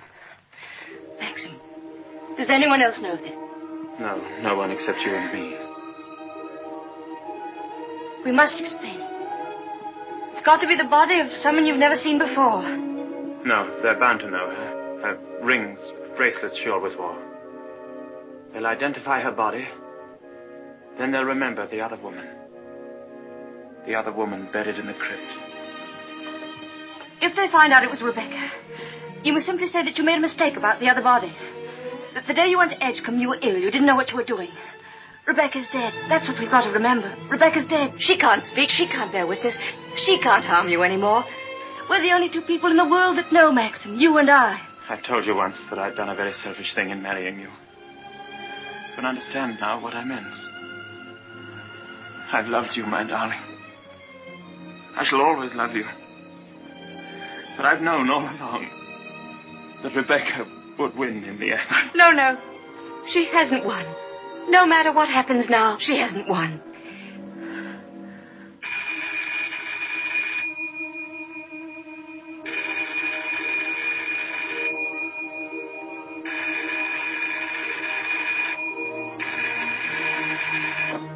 Hello?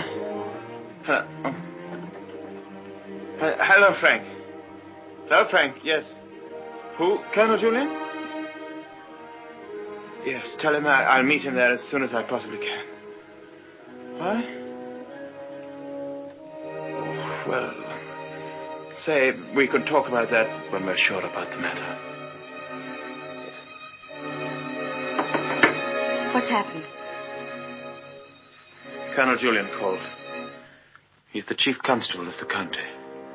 He's been asked by the police to go to the mortuary. He wanted to know if I could possibly have made a mistake about that other body.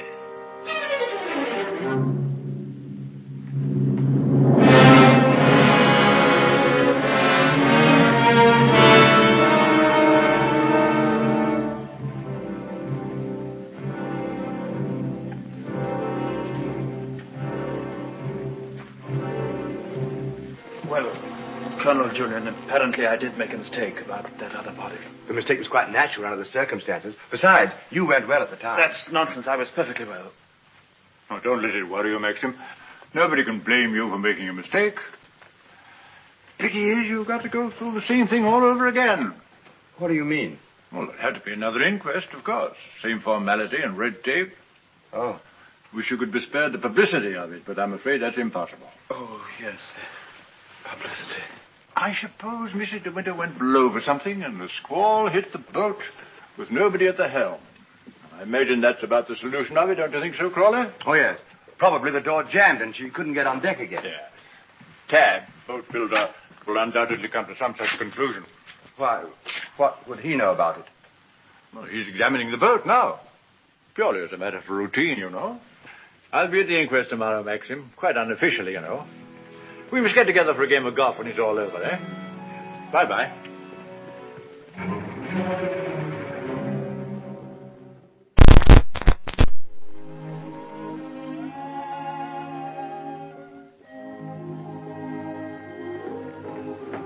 I have the evening papers, madam. Would you care to see them? Oh, no, thank you, Fred. And I prefer that Mr. De Winter weren't troubled with them either. I understand, madam. Permit me to say that we're all most distressed outside.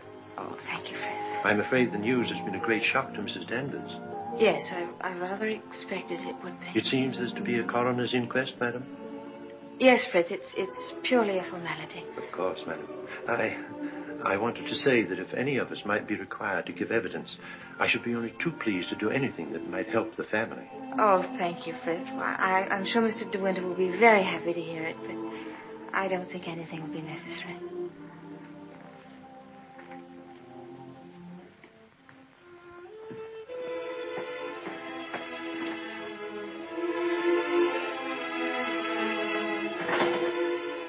Maxim.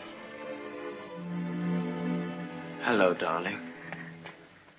Oh, Maxim, I'm worried about what you'll do at the inquest tomorrow. What do you mean? You won't lose your temper, will you? Promise me that they won't make you angry. All right, darling. I promise. No matter what he asks you won't lose your head. Don't worry, dear. They can't do anything at once, can they? No. Then we've a little time left to be together. Yes. I want to go to the inquest with you. I'd rather you didn't, darling. But I can't wait here alone. I promise you I won't be in any trouble to you, and I must be near you so that no matter what happens, we won't be separated for a moment. All right, dear. I don't mind this whole thing, except for you.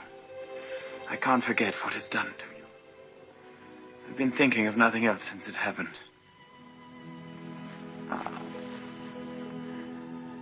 It's gone forever. That funny, young, lost look I loved won't ever come back. I killed that when I told you about Rebecca. It's gone. In a few hours, you've grown so much older.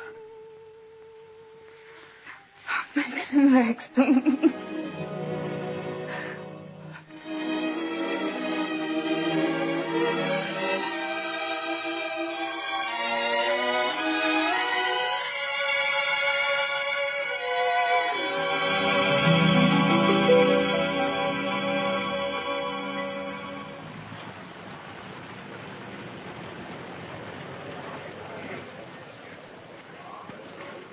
Jack Brady was his name.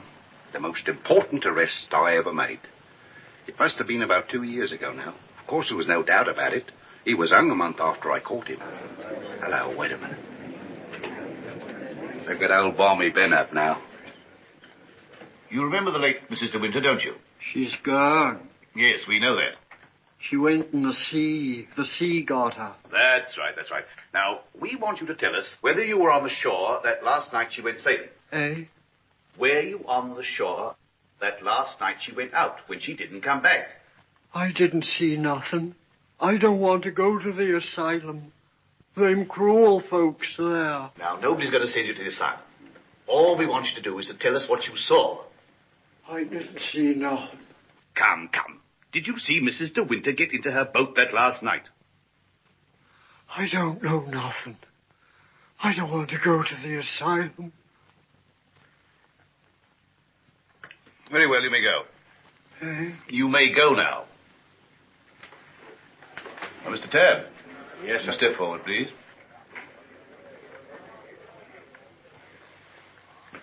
The evidence you give is called to me the whole truth, but the truth. Well, I do. So help me now. The late Mrs. de Winter used to send her boat to your shipyard for reconditioning. That's right, sir. Can you remember any occasion when she had any sort of accident with the boat? No, sir. I often said Mrs. de Winter was a born sailor. Now, when Mrs. de Winter went below, as is supposed, and a sudden gust of wind came down, that would be enough to capsize the boat, wouldn't it? Excuse me, sir, but there's a little more to it than that. Well, what do you mean, Mr. Tabb? I mean, sir, the seacocks. What are the seacocks? Oh, well, the seacocks are the valves to drain out the boat. They're always kept tight closed when you're afloat. Yes? Well, yesterday, when I examined that boat, I found they'd been opened. Well, what could be the reason for that? Just this. That's what flooded the boat and sunk her. Are you implying? That boat never capsized at all. I know it's a terrible thing to say, sir, but in my opinion, she was scuttled. And there's them holes. What holes? In her planking. What are you talking about? Of course, that boat's been underwater for over a year. And tide's been knocking her against the ridge. But it seemed to me, them holes looked as if she'd made 'em from the inside. Then you believe she must have done it deliberately? Couldn't have been no accident. Not with her knowledge of boats. You knew the former Mrs. de Winter very well, I believe. Oh, yes. Would you believe her capable of suicide? No. Frankly, I would not. You never can tell. You may stand down, Mr. Tabb. Mr. de Winter, please.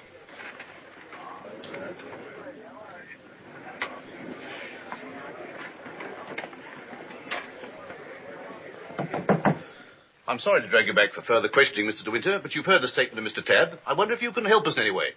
I'm afraid not. Can you think of any reason why there should be holes in the planking of the late Mrs. de Winter's boat? Well, of course I can't think of any reason. Has anyone ever discussed these holes with you before? Well, since the boat has been at the bottom of the ocean, I scarcely think that likely. Mr. de Winter, I want you to believe we all feel very deeply for you in this matter, but you must remember that I don't conduct this inquiry for my own amusement.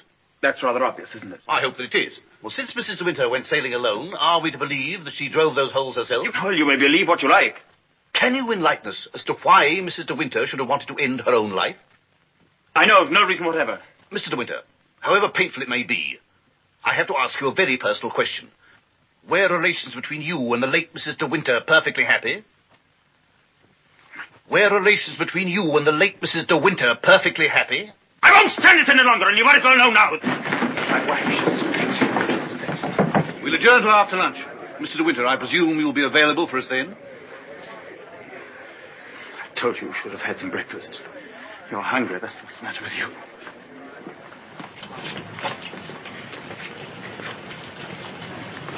Mr. Frith thought you might like to have some lunch from the house and sent me with it. Oh, that's fine, man. And can you pull around the corner? Very good.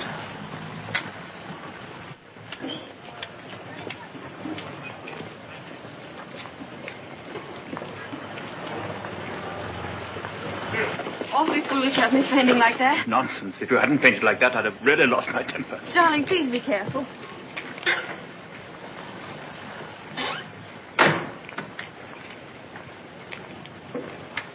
Darling, wait here a few moments. I'll see if I can find old Frank. Of course, darling. Don't worry about me. I'll be all right. Sure. Here. Try a spot of this. Do you good. Thank you. Are you all right? Yes, of course. Won't be long. Right you are. Hello. And how does the bride find herself today?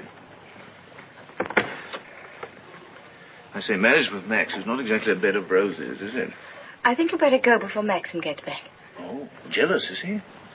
Well, I can't say I blame him. But you don't think I'm the big bad wolf, do you? I'm not, you know. I'm a perfectly ordinary, harmless bloke. And I think you're behaving splendidly over all this. Perfectly splendidly. You know, you've grown up a bit since I last saw you. It's no wonder. What do you want, fellow? Oh, hello, Max. Things are going pretty well for you, aren't they? Better than you ever expected. I was rather worried about you at first. That's why I came down to the inquest. Well, I'm touched by your solicitude, but if you don't mind, we'd rather like to have our lunch. Lunch? I say, what a jolly idea. Rather like a picnic, isn't it? Oh, I'm so sorry. Do you mind if I put this there? You know, Max, old boy, I really think I ought to talk things over with you. Talk what things over? Well, those holes in the planking, for one thing. Those holes that were drilled from the inside. Oh, Mullen. Yes, sir? Would you, like a good fellow, have my car filled with petrol? It's almost empty. Very good, sir. And Mullen, close the door, will you? Yes, sir. Does this bother you?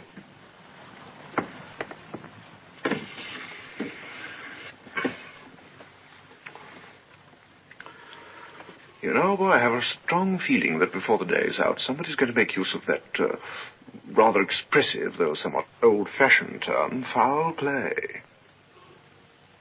Am I boring you with all this? No? Good. Well, you see, Max, I'm finding myself in a rather awkward position. You've only got to read this note to understand. It's from Rebecca. And what's more, she had the foresight to put a date on it. She wrote to me the day she died. Incidentally, I was out on a party on that night, so I didn't get it until the next day. What makes you think that note would interest me? Oh, I'm not going to bother you with the contents now, but I can assure you that it is not the note of a woman who intends to drown herself that same night.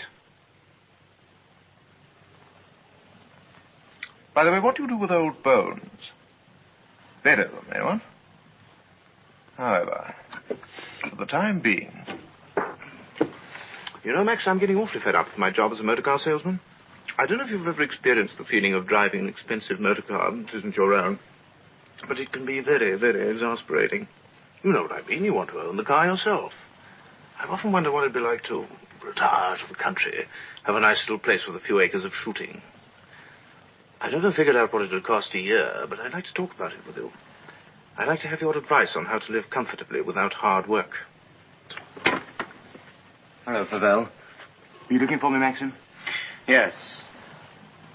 Mr. Favell and I have a little business transaction on hand. I think we had better conduct it over at the inn.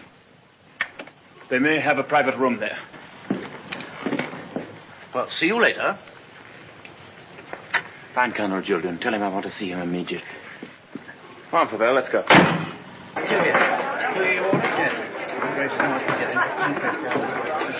Have you a private room, please? Of course, sir. Through there, sir. Hope this will do, Mr. De Winter. Oh, splendid. Splendid. Exactly like the Ritz. Any orders, gents? Yes, you might bring me a large brandy and soda. How about you, Max? Have one on me. I feel I can afford to play host. Thanks, I don't mind if I do. Make it two, will you, like a good fellow? Very good, sir. Where's Mr. De Winter? Through the other door, sir. Colonel Julian, this is Mr. Favell. Oh, I know Colonel Julian. We're old friends, aren't we? Well, since you're old friends, I assume you also know he's head of the police here.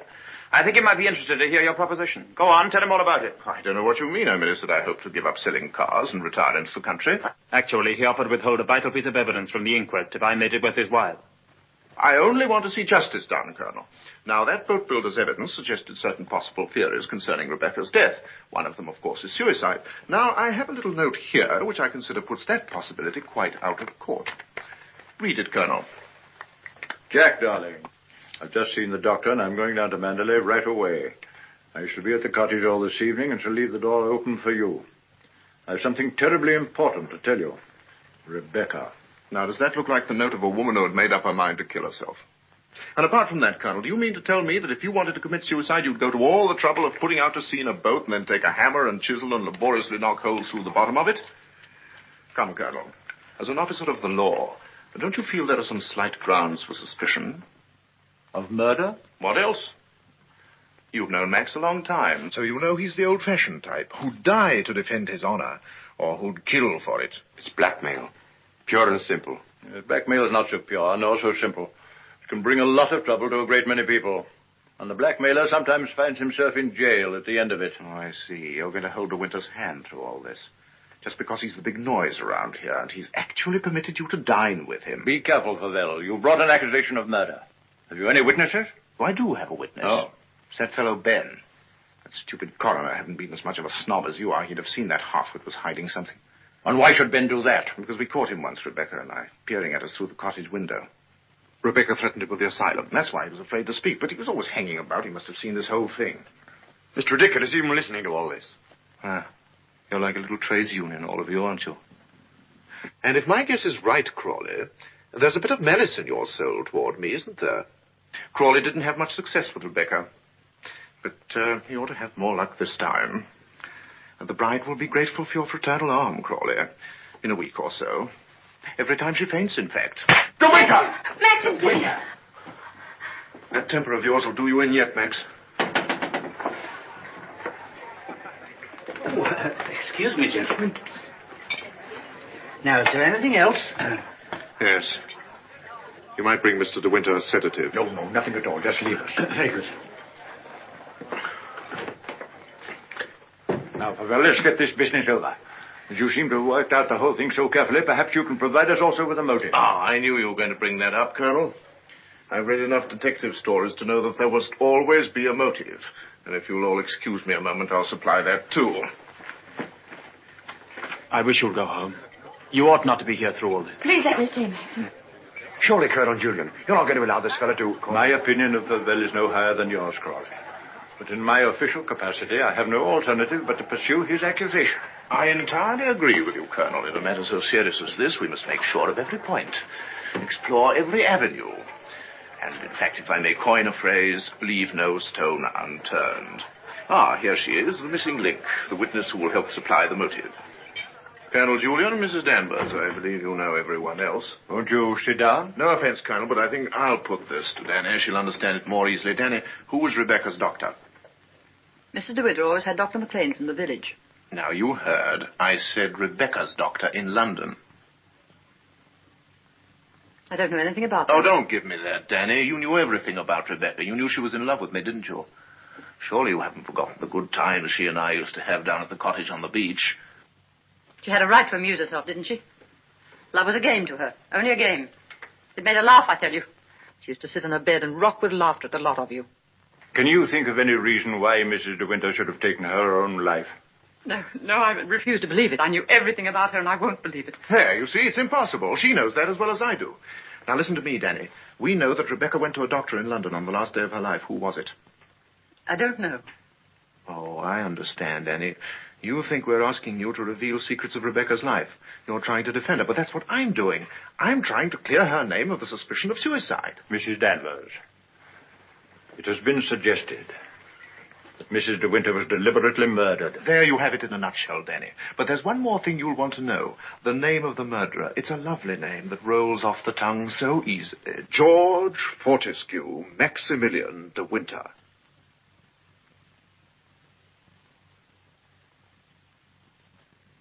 There was a doctor. Mrs. De Winter sometimes went to him privately. She used to go to him even before she was married. We don't want reminiscences, Danny. What was his name?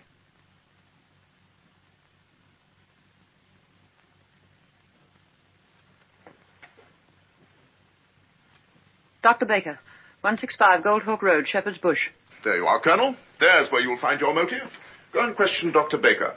He'll tell you why Rebecca went to him, to confirm the fact that she was going to have a child. A sweet, curly-headed little child. It isn't true. It isn't true. She would have told me. She told Max about it. Max, who knew he wasn't the father, so like the gentleman of the old school that he is, he killed her. I'm afraid we shall have to question this, Dr. Baker. Here. But for safety's sake, I think I'd like to go along, too. Yes, unfortunately, I suppose you have the right to ask that. I'll see the coroner and have the inquest postponed pending further evidence. I say, aren't you rather afraid that the prisoner, should we say, might bolt? You have my word for it that he will not do that. Toodaloo, Max. Come along, Danny. Let's leave the unhappy couple to spend their last moments together alone.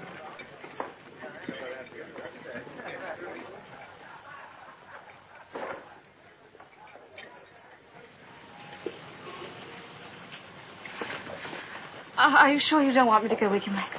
No, darling, it'll be very tiring for you. I'll be back the very first thing in the morning, and I won't even stop to sleep. I'll be waiting for you.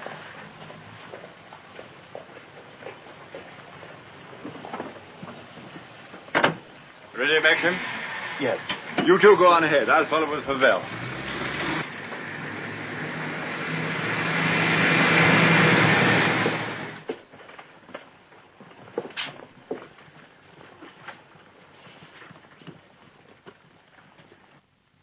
Dr. Baker, you may have seen Mr. De Winter's name in the papers recently. Oh, yes, in connection with the body that was found in a boat. My wife was reading all about it. A very sad case.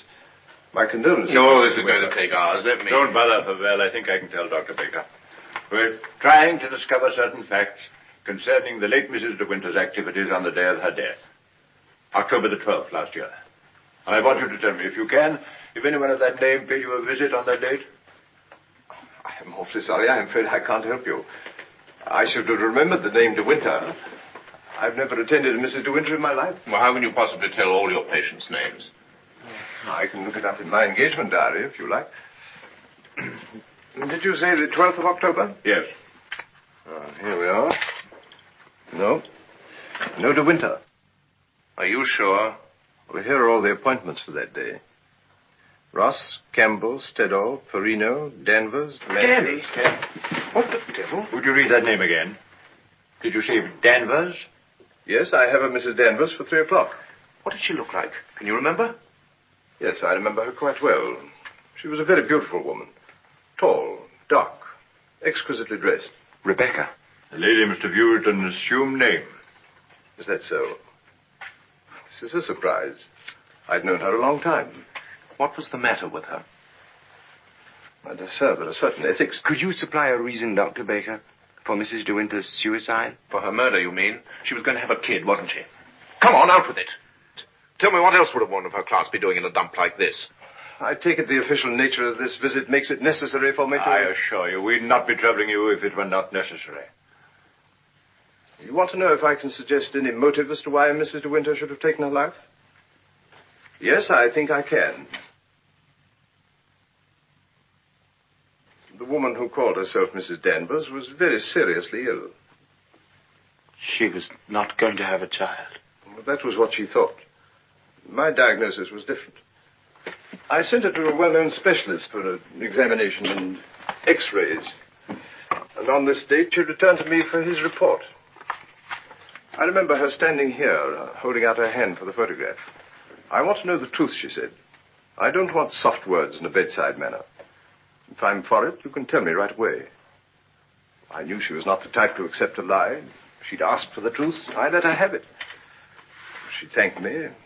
I never saw her again, so I assumed that... What was wrong with her? Cancer. Yes, the growth was deep-rooted. An operation would have been no earthly use at all. In a short time, she would have been under morphia. There was nothing that could be done for her, except wait. Did she say anything when you told her? She smiled in a queer sort of way. Your wife was a wonderful woman, Mr. De Winter. And, oh, yes, I remember she said something that struck me as being very peculiar at the time. When I told her it was a matter of months, she said, "Oh, no, doctor, not that long." You've been very kind. You've told us all we wanted to know. We should probably need an official verification. Verification? Yes, to confirm the verdict of suicide. I understand. Can I offer you gentlemen a glass of sherry? Oh, very kind. I think we ought to be going. Thank heaven we know the truth. Dreadful thing. Dreadful. Young and lovely woman like that. No wonder. I never had the remotest idea. Neither did Danny, I'm sure. I wish I had a drink. Will we be needed at the inquest any further, Colonel Julian? No. I can see to it that Maxim's not trouble any further. Thank you, sir. Are you ready to start, Colonel? No, thank you. I'm staying in town tonight. And let me tell you, Favell, blackmail is not much of a profession. We know how to deal with it in our part of the world, strange as it may seem to you. Well, I'm sure I don't know what you're talking about. But if you ever need a new car, Colonel, just let me know. It's impossible to thank you for your kindness to us through all this. You know what I feel without my saying anything. Not at all. Put the whole thing behind you. But let your wife know she'll be getting worried. Yes, of course. I'll phone her at once, then we'll get straight down to Manderley. Goodbye, Crawley. Maxim's got a great friend.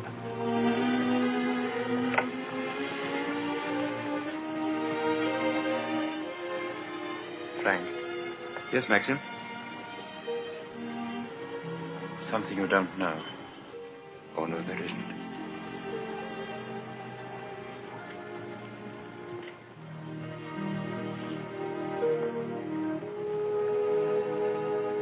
I didn't kill her, Frank. But I know now that when she told me about the child, she wanted me to kill her. She lied on purpose. She foresaw the whole thing. That's why she stood there laughing when she... Don't think about it anymore. Thank you, Frank. Hello, Danny. I just wanted to tell you the news. Rebecca held out on both of us. She had cancer. Yes, suicide. And now Max and that dear little bride of his will be able to stay on at Manderley and live happily ever after. Bye-bye, Danny. This your car, sir? Yes? Will you be going soon? This isn't a parking place, you know. Oh, isn't it? Well, people are entitled to leave their cars outside if they want to. It's a pity some of you fellows haven't anything better to do. When you phoned, did she say she'd wait up? I asked her to go to bed, but she wouldn't hear of it. I wish I could get some more speed out of this thing. Is something worrying you, Maxim? I can't get over the feeling something's wrong.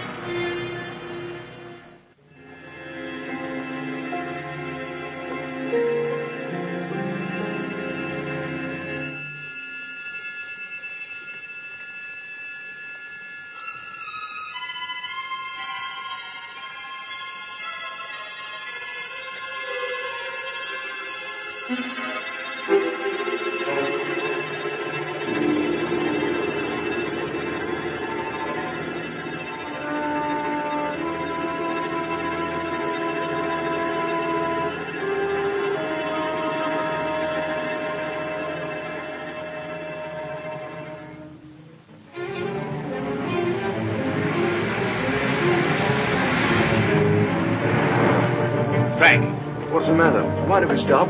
What's the time? Well, this clock's wrong. It must be 3 or 4. Why? That can't be the dawn breaking over there. It's in the winter that you see the northern lights, isn't it? That's not the northern lights. That's Manderley.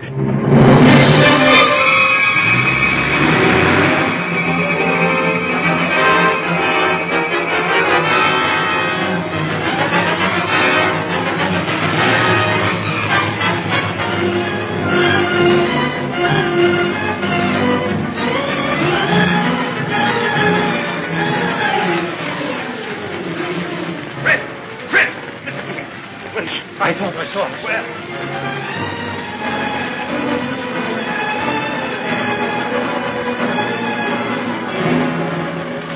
Maxim! Thank heaven you come back to me. Are you all right, darling? Oh, yes. Are you all right? Mrs. Danvers. She's gone mad. She said she'd rather destroy Manderley than see us happy here. Look! The west wing!